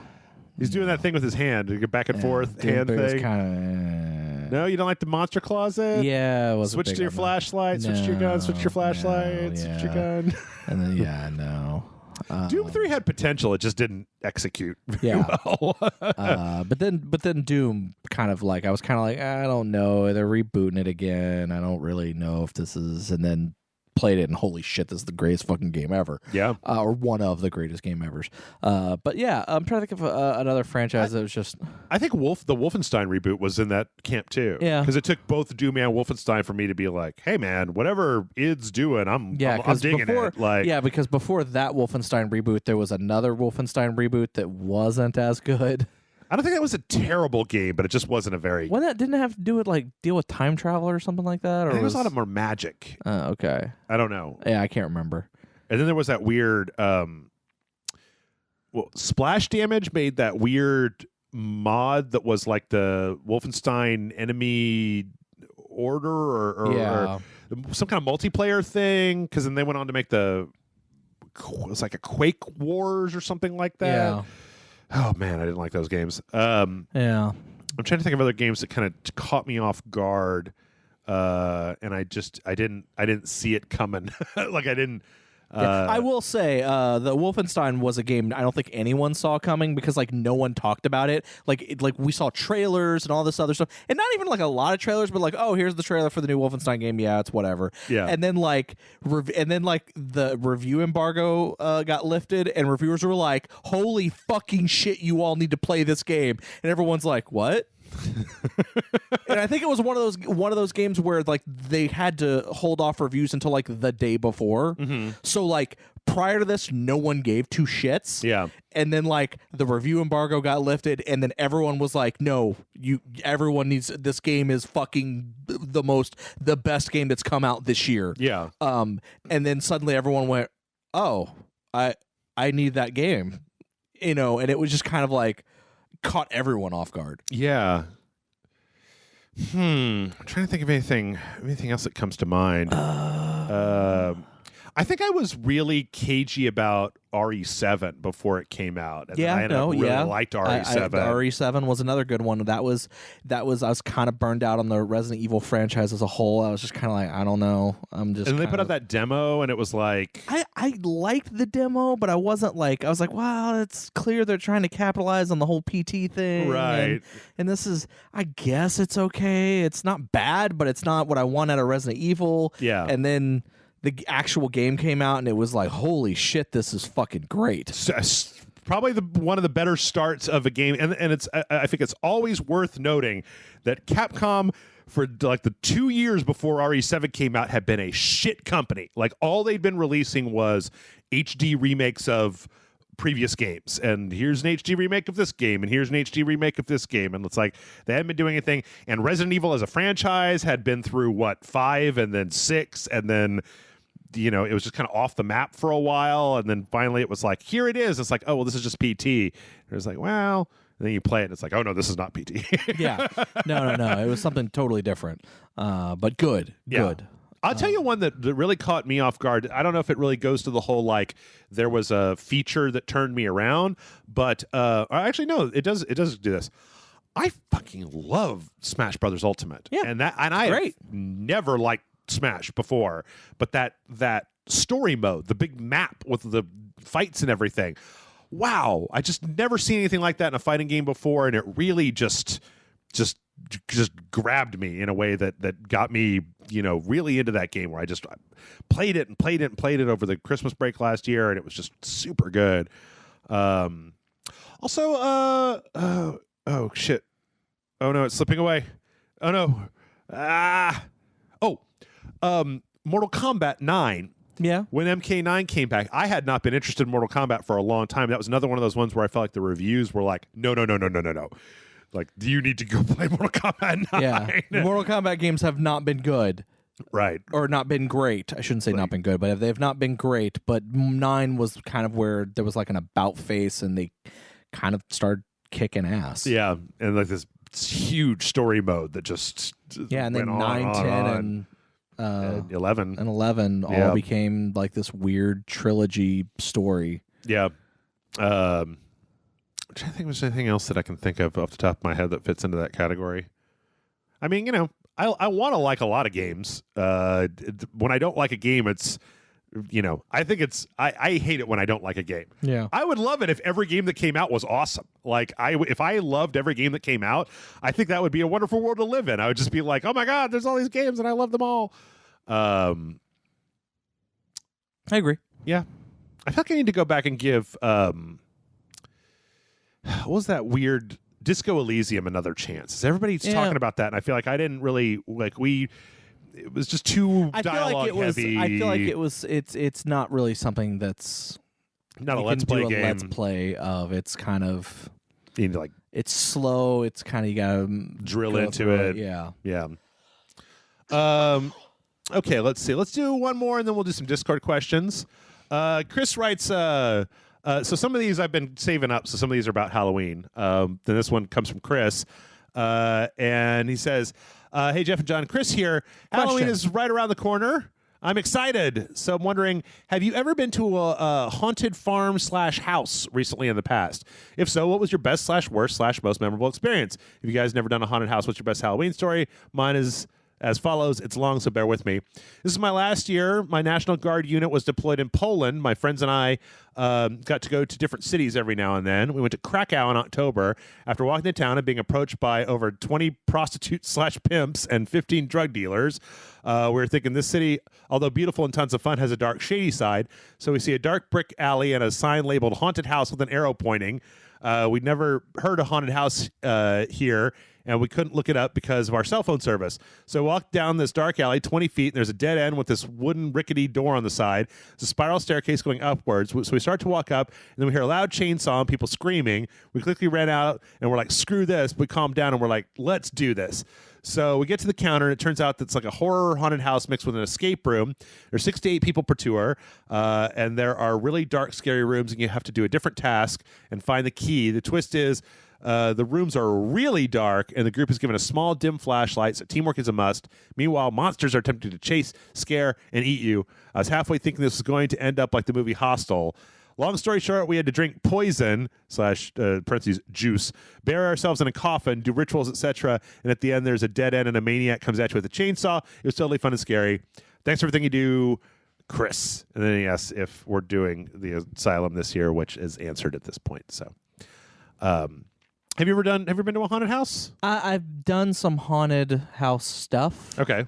You know, I don't think I've ever done like I even worked in a haunted house. Oh yeah, 1 year. Were you the guy with the chainsaw? No. But I do have a story about a guy with a chainsaw at a haunted house I went to. Oh, tell, because I'm a weenie. I don't want to go to that. So this was I mean, and I'll be honest. When I say haunted house, I mean like this is like your typical like, oh, I went to the mall and the mall has a haunted house section. And then you go inside and it's just put your hand in this bowl of brains. No, nothing like that. But it's very much like your typical. You're walking and you're they have like little set pieces in different rooms and stuff like that. Okay, typical haunted house stuff. For here, at least here in Austin. But this was like back when I lived in Houston. And it was me by myself. I don't know why I decided. I just went to the mall and I was like, oh, it's a haunted house. It's October, it's time season, fuck it, let's go in. Yeah. And this is one of those where they actually have a guide that guides you and kind of tells you the spooky story of what's going on in the room. Okay. And then there's one room, it's pitch black. And when I say with the door open, that is the only light source. And then they shut the door. And it is pitch black. And the reason they have a guide is so that the guide, because the guide has it memorized, so that they can walk you through the pitch black room? The pitch black room, because you can't see. Right. Also, they have a chainsaw-wielding maniac in that room. Okay. And there was one point where, like, it wasn't scary to me, but, like, because I kind of got what was going on. Yeah. And as we're walking, I stopped, and she kept pulling on my arm. And I was like, I'm not moving. And she finally just went, why aren't you moving? And I'm like, because the chainsaw is literally an inch from my face. And she's like, it's pitch black. How do you know that? I can feel the wind, the gust of wind that is being caused by the chainsaw being on. Yeah. And then I just hear this other voice go, oh, shit. Sorry. And then the chainsaw turns off and you just hear someone stepping away. And then the lady, she's like, are you cool to move now? I'm like, yeah, I'm cool moving. But it was very much like I just literally stopped and she just kept pulling like we need to move forward. And I'm like, I ain't moving an inch from this spot because I don't know exactly where that chainsaw is. Yeah. And I'm pretty sure it's a chainsaw that doesn't have a chain on it. Right. But that's still, it's not fully safe. It's not like you want to just be putting your face up against a rotating chain, even if it doesn't have a thing on it. Well, it was probably one of those chainsaws that just it has the it has the thing that would have the blades on it, but the blades are gone. Right. So there's nothing turning around on it. Yeah. But yeah, so it was just, that's probably the craziest thing. But it was just one of those things where I said, because the chainsaw is an inch in front of my face, and I just hear this, oh shit. Yeah. And quickly turn the chainsaw off and someone stepping back. It's a very different horror movie. Yeah.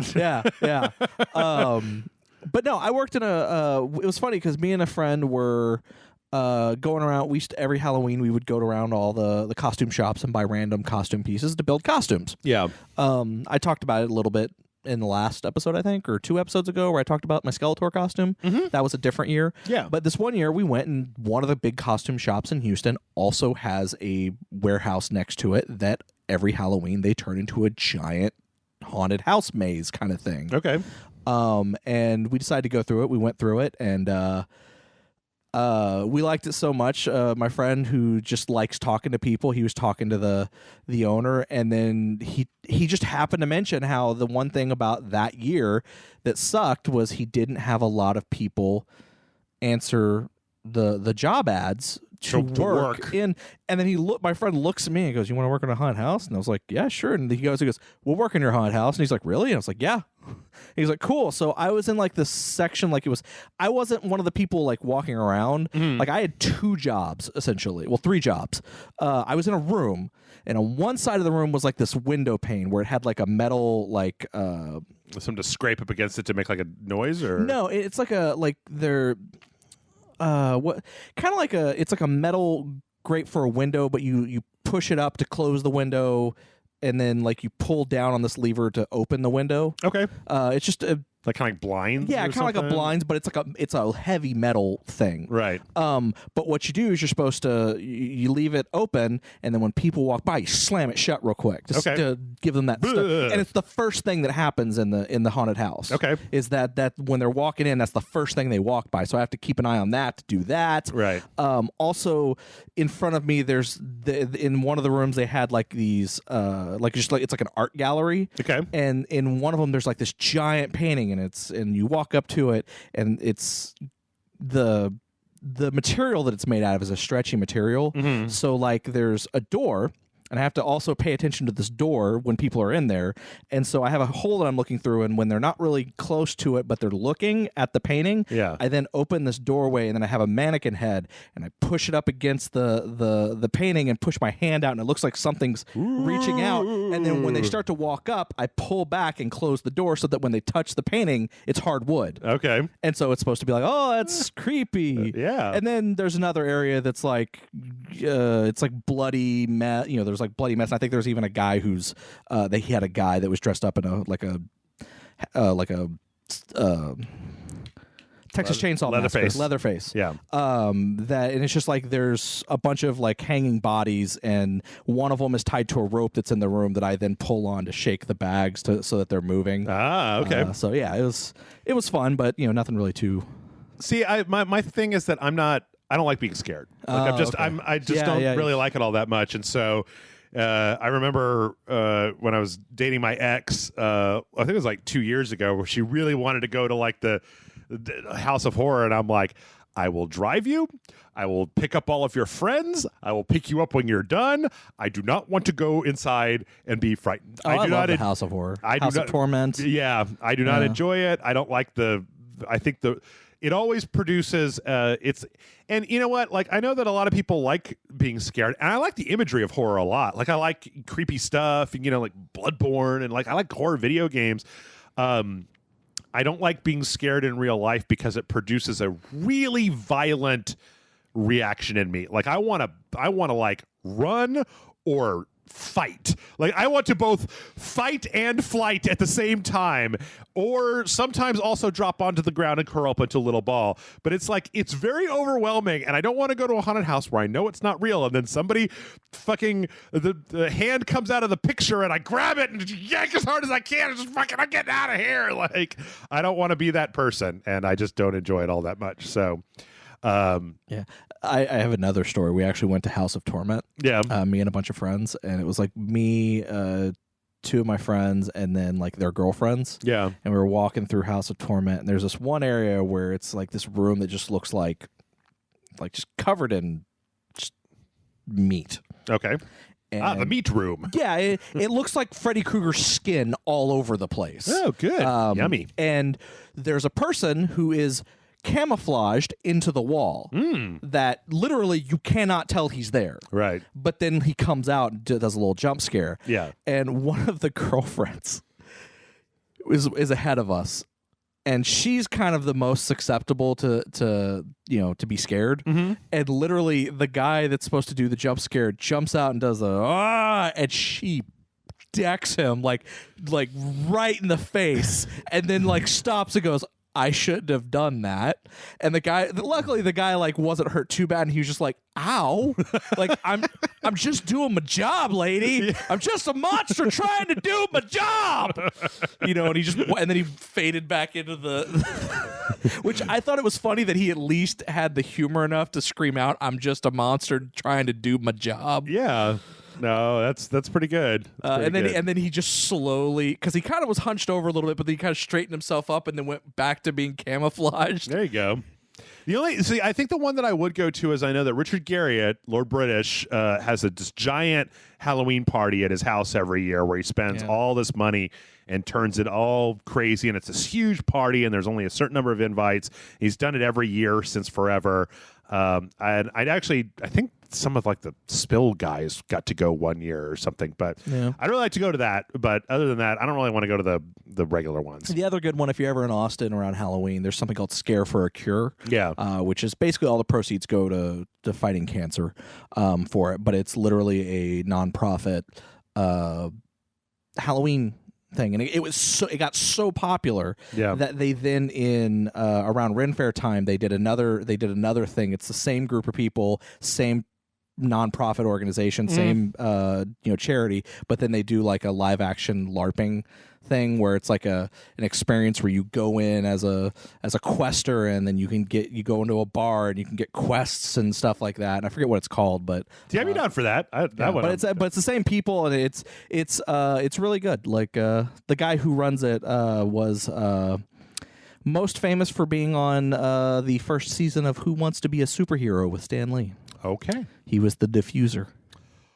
Well, let's take some Discord questions. Call Me Mo says, hey, Jeff and John, how is everything? One of my favorite games this year was Judgment/Judge Eyes. It had a great story, lovable cast of characters, fun combat, hilarious side quests. But the one thing I hated about the game was that I had to figure out how to play Mahjong in order to finish a side quest. My question is, have you ever loved a game but despised one aspect of it? Doesn't have to just be games.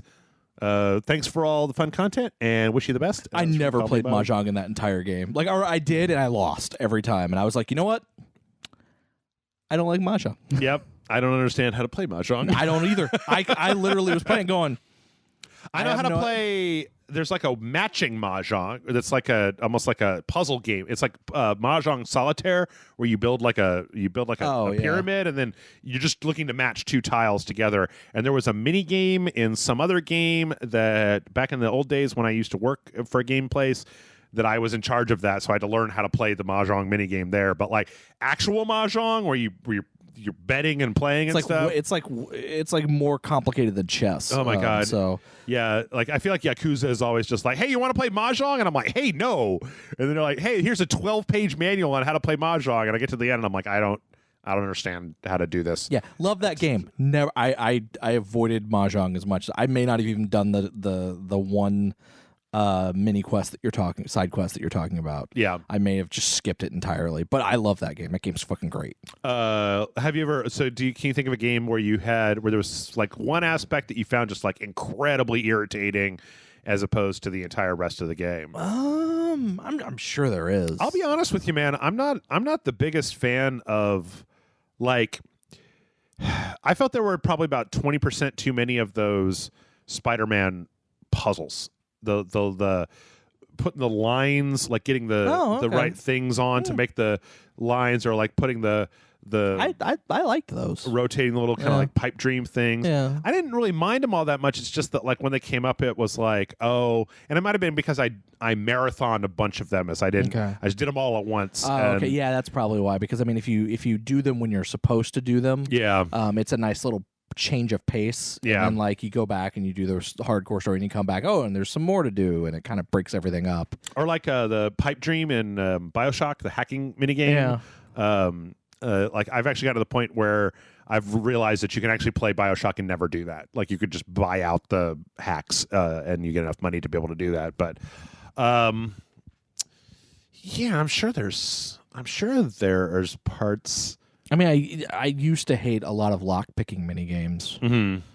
That's one of the things that I fucking love about the Outer Worlds is the way they're just like, this is just a resource tax, and the amount of resources is based on the number that's on your lockpick. And sometimes it's not just a resource, it's maybe a time constraint too. Right. Like it may take you 10 seconds instead of, or if your thing's high enough, it's 2 seconds. Yeah. As opposed to the, God, that one in, is it? I would actually say, all the Fallout 3, Fallout 4 fucking lockpicking games, I fucking hated them all. But it's the same one as Skyrim, right? Where you put the thing in and you've got to like rotate it to the right place, and then if you get like 2 jimmies and then it breaks, then you got to watch it put another one in and then go back, and it's just like, oh God. Yeah, that's one of the things that I love about Outer Worlds is the way that it takes some of these dumb complex systems like lock picking or like weapon modding or some of that stuff and just reduces it. Or even like I was talking with you before about the way that the inhaler, and you can like unlock the other slots for your inhaler, and it takes away all of that like weird resource stuff in Fallout 3 where you're like, well, I'm low on stim packs, but I could eat all the beans in my inventory. And it's like, no, there is one button in that game to heal. You just hit the left bumper, you heal. That's it. And you can like slot other things in to your healing breather. And then what's great about it is if you've got something that gives you 200% regen and you run out of it, the game is smart enough to find something else in your inventory that's close to that and put it in there without you having to like stop and menu drag all the time. Like, I think that the systems in the Outer Worlds, the way that they've simplified the Fallout 3, Fallout 4 systems is just incredible. Yeah. Like, I think it's great. Like the way that you just, like I felt like in Fallout 3 in New Vegas that there was always like you would get like if you wanted to lie to somebody, it would be like lie, and it'd be like charisma 5. And then when you clicked on it, it would do like a roll in the background, and then it would say like lie failed, and then you would just hit F9 to reload and try that lie again. Whereas in Outer Worlds, it's like, well, you either have the stat to lie or you don't. There's no roll here. It's just you take 65 in lie to be able to lie, and if you have that, you can do it, and if you can't, then you can't. Yeah, and if you can do it, doesn't mean they're going to actually believe you, right? Because sometimes they'll be like, yeah, no, that's a lie. Yeah, like that's a flat out lie. So yeah, I really like Outer Worlds. Like I thought that was such a fun game. So still trying to think of mini game stuff that landed poorly. You know what? I'm gonna say that I actually think that as much as I like the Yakuza team's games, they do tend to be. There are a lot of the mini games in those games that I don't ever engage with. Like there was the Yakuza 0. There was all that Hostess Club management bullshit where it was just like, I got so tired of it. Or like, oh, you can do karaoke. And I'm like, I'm really more into beating up criminals than singing karaoke or, playing darts or playing pool or it was one of those things where Grand Theft Auto 5 had like a 6-hole golf course in it or something like that with a whole golf minute game. And I was like, why? I'm not playing this game to play golf. I'm playing this game to run over gangsters and shoot them with guns. I don't know. Let's see. Mike writes in and says, I think this is one that we've gotten before, but it's always worth catching up on. Sorry, Michael, I don't know if this is going to be the best answer, but he says, hey, Rage Light, what are some of the most bizarre mods you've installed onto games? Simple question tonight, because work and then Halloween shenanigans have left me exhausted. Have a good midnight. And that's from Mike. I don't think either one of us are real mod-centric. I used to be back in my PC playing days. Okay. Back in the day. And this was back Quake 2 or Quake 3. Mm-hmm. And you have mods for that. I used to play a lot of I know for Quake 3 there was a really good Dragon Ball Z mod that I thought was really cool, and then it got shut down because of copyright. Okay. And then but it was actually a really good mod too. Wait, Doom 3 Dragon Ball Z? No, Quake 3. It was the Quake 3 engine. Oh, okay. But they completely modded the shit out of it so it played completely differently. Oh, okay. I was like, what? So you just, instead of shooting a gun, you're shooting fireballs from your hands type but of thing? Also you can fly around and it was actually really good, an arena fighter game. And then what was it? Quake 2 had that official mod to make it into an X-Men game, which was kind of that was actually sold in stores. It was like, I forget what it was, like Mutant Massacre or Mutant Agenda or something like that. I can't remember the full title of it. Huh. But yeah, I had Quake 2. I had like every fucking mod you could learn. I actually tried to learn how to like make mods. And like for a while, like for example, Tony Hawk Pro Skater 2? No. One of the Tony Hawk Pro Skater games that was on PC. Okay. Me and my friends would mod the shit out of it. Like we would like make our own like we actually figured out how to make skins for the skateboards, and we'd make our own skateboard skins, and then we would all like have LAN parties, and like everyone would have all the same stuff so that we played multiplayer and everyone could see everyone's kick-ass skateboards and designs and stuff. And yeah, so I mean it was back in the day I used to do a lot of that stuff, but now I'm more console, so I don't really. I think that I tried one year when we were going to play Skyrim for Christmas to download a bunch of Skyrim Christmas mods, but they just all lagged the game down so hard that I was like, it just didn't work very well. When I played New Vegas last year or the year before, when I finally got around to playing New Vegas, I did do a bunch of mods for that, but they were all just like graphics updates, unofficial bug fix mods, like smoothing out some of the stuff. Yeah. Nothing, no like Thomas the Tank Engine, Death Claws, or Macho Man Randy Savage dragons or anything like that. Generally speaking, I'm just not a big fan of. I feel like when I'm a big fan of a game, I like to just straight up play it the way it was meant to be played. And that if I'm if I'm a fan of a game, but I feel like it would need a mod in order to make me play it, then I just don't play it. I just play something else instead. So, let's see. Septum Sin writes in and says, "Dear Rage Lords, scary games are a dime a dozen these days, but few truly deliver the fright. Are there any horror games that you've played that can make you a little jumpy, alone in the dark? Your patron, Septum Sin versus the world." VR mode of Resident Evil 7. Yeah. I couldn't. I tried playing that and I had to stop because I couldn't. I can't even imagine what the opening of that game is like with Mia throwing you all over the place. No, like there was up in your literally face and... there's literally a point like that point is kind of like where I'm like, you know what? No, I'm done with this. I can imagine making you fucking seasick, getting thrown around and then getting your hand chopped off. It's just no, that game. This is the first thing that comes to mind that like generally scares me. PT freaked me out. Yeah, PT was pretty freaky. Legitimately freaked me out. I think the first Dead Space when it came out, okay, had legitimate scares in it. Mm-hmm. For me, PT though definitely, yeah, that was just so creepy and weird that yeah.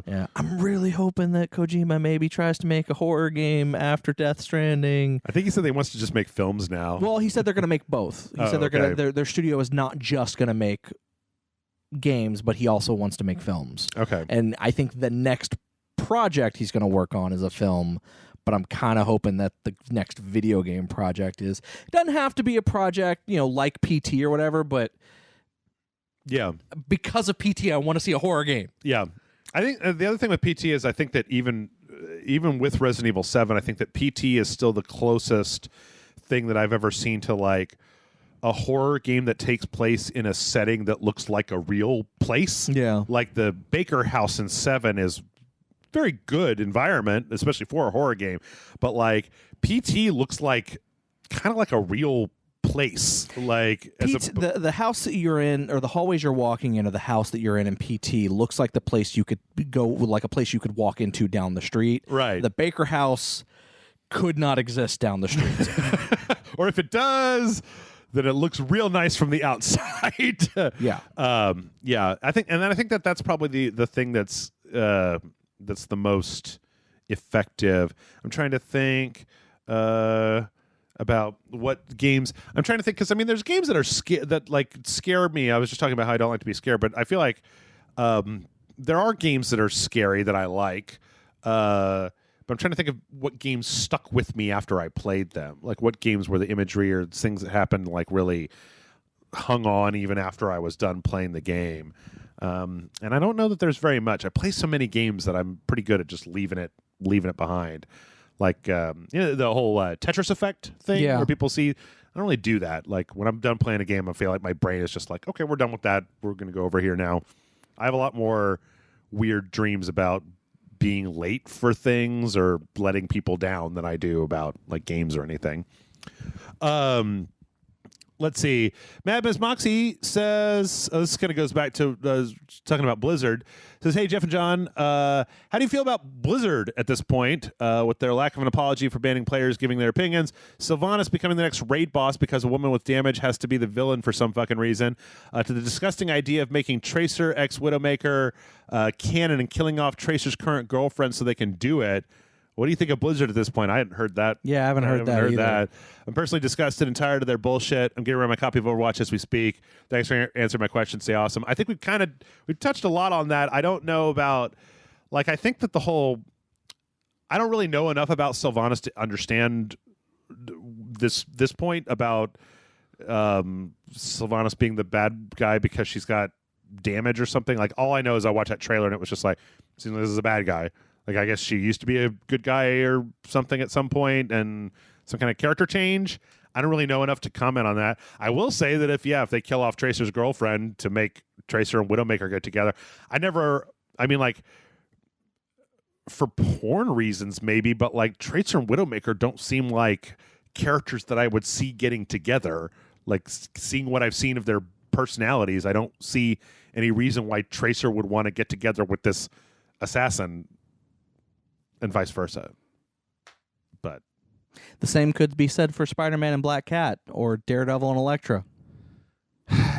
Maybe, I don't know. I get the only Tracer and Widowmaker thing that I've seen though is that short, right, where it was like she's trying to stop her, and I don't know. Yeah. But I agree with you. I don't think that they should. Like, I haven't heard that. Like, that's news to me. Yeah. I hope they don't do that if that's like something real. Like, I hope that's not something they're going to plan to do, because I think that's a mistake. I do too. But yeah, as far as Blizzard goes, we kind of said it earlier. I still admire the stuff that they put out, but I don't know if I'm going to be buying it until they prove that they're actually, that their actions show that they understand what they did wrong, and so far they haven't shown it. It sucks that like Blizzard obviously employs talented people, and talented. Some of those talented people don't agree with what's going on. Right, talented artists, talented programmers, coders, even social media people. It's like the problem is just it's in the upper tiers, but you kind of have to take it all as one company, right? Yeah. Like you can't say there's no way to support the artists of Blizzard while not still giving. The only way that you can. The only way that you can express yourself is by not buying games. Yeah. They don't really give a shit about what you say on social media. They give a shit about the bottom line. So if you stop buying their games, they're going to give a shit about that. So yeah. Let's do one more. Joshua Jetspark says, praise the Dog Lord, and to you, his raging emissaries. What do you think are some good ways to design a tutorial in a game, and do you have any favorite tutorial levels? Personally, I'd argue that Fable, for all of its imperfections, has my favorite tutorial level. It introduces characters like mentors and rivals, and on top of that gives you some better starting gear if you do it well.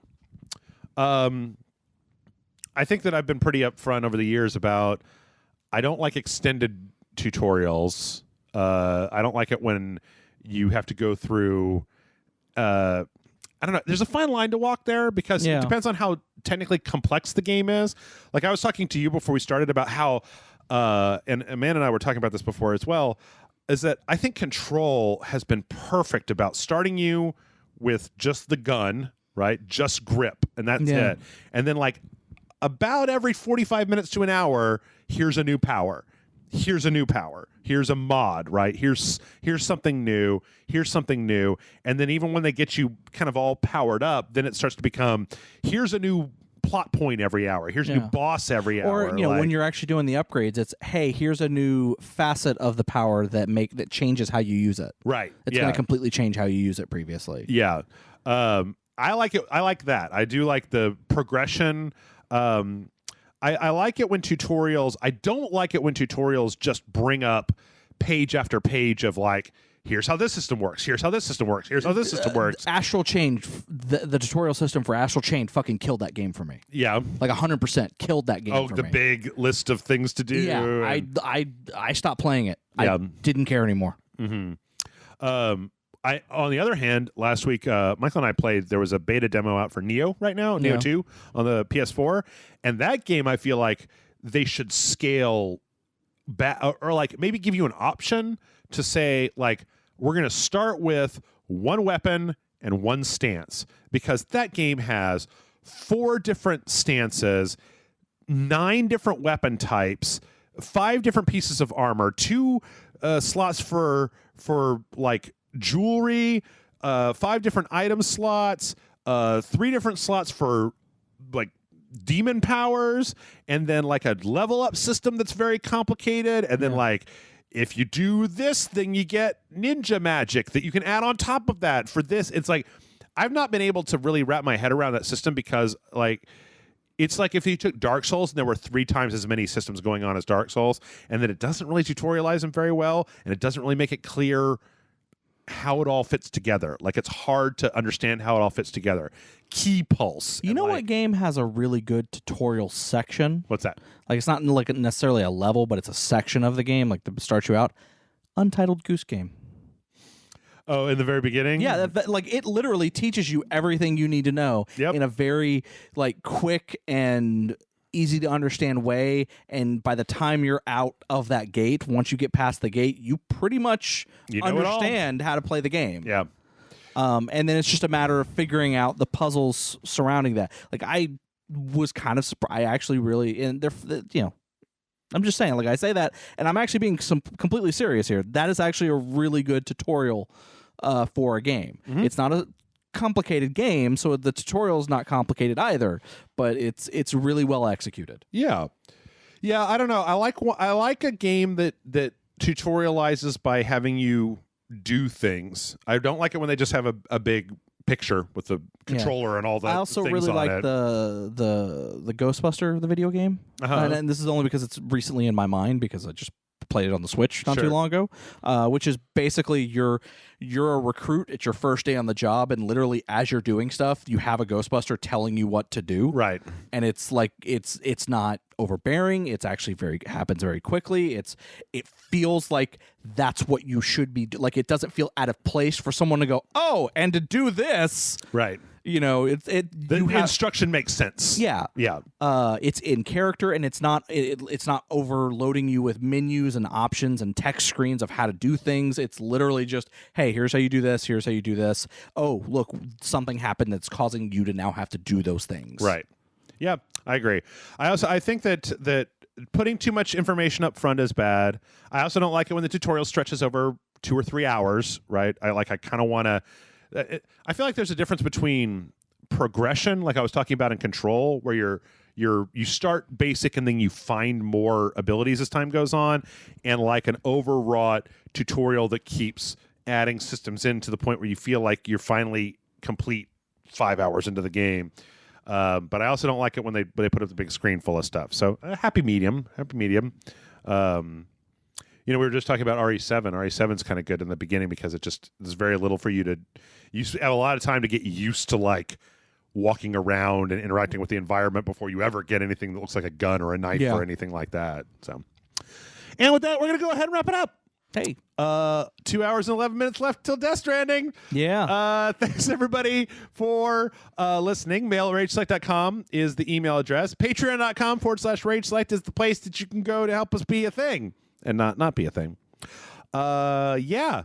And with that, I think I'm just going to go back to sitting on my couch, scratching my cheek and watching the seconds count down until Death Stranding releases. So if you'll excuse me, John, I've got some scratching. I'm going to go home. You don't want to sit here and watch me scratch my face? No. It's going to be nice. No, I understand. It's a nice sound. No, it's good. Scritchy, scritchy, scritch. Yeah. Scritchy, We're good. Okay. We're good.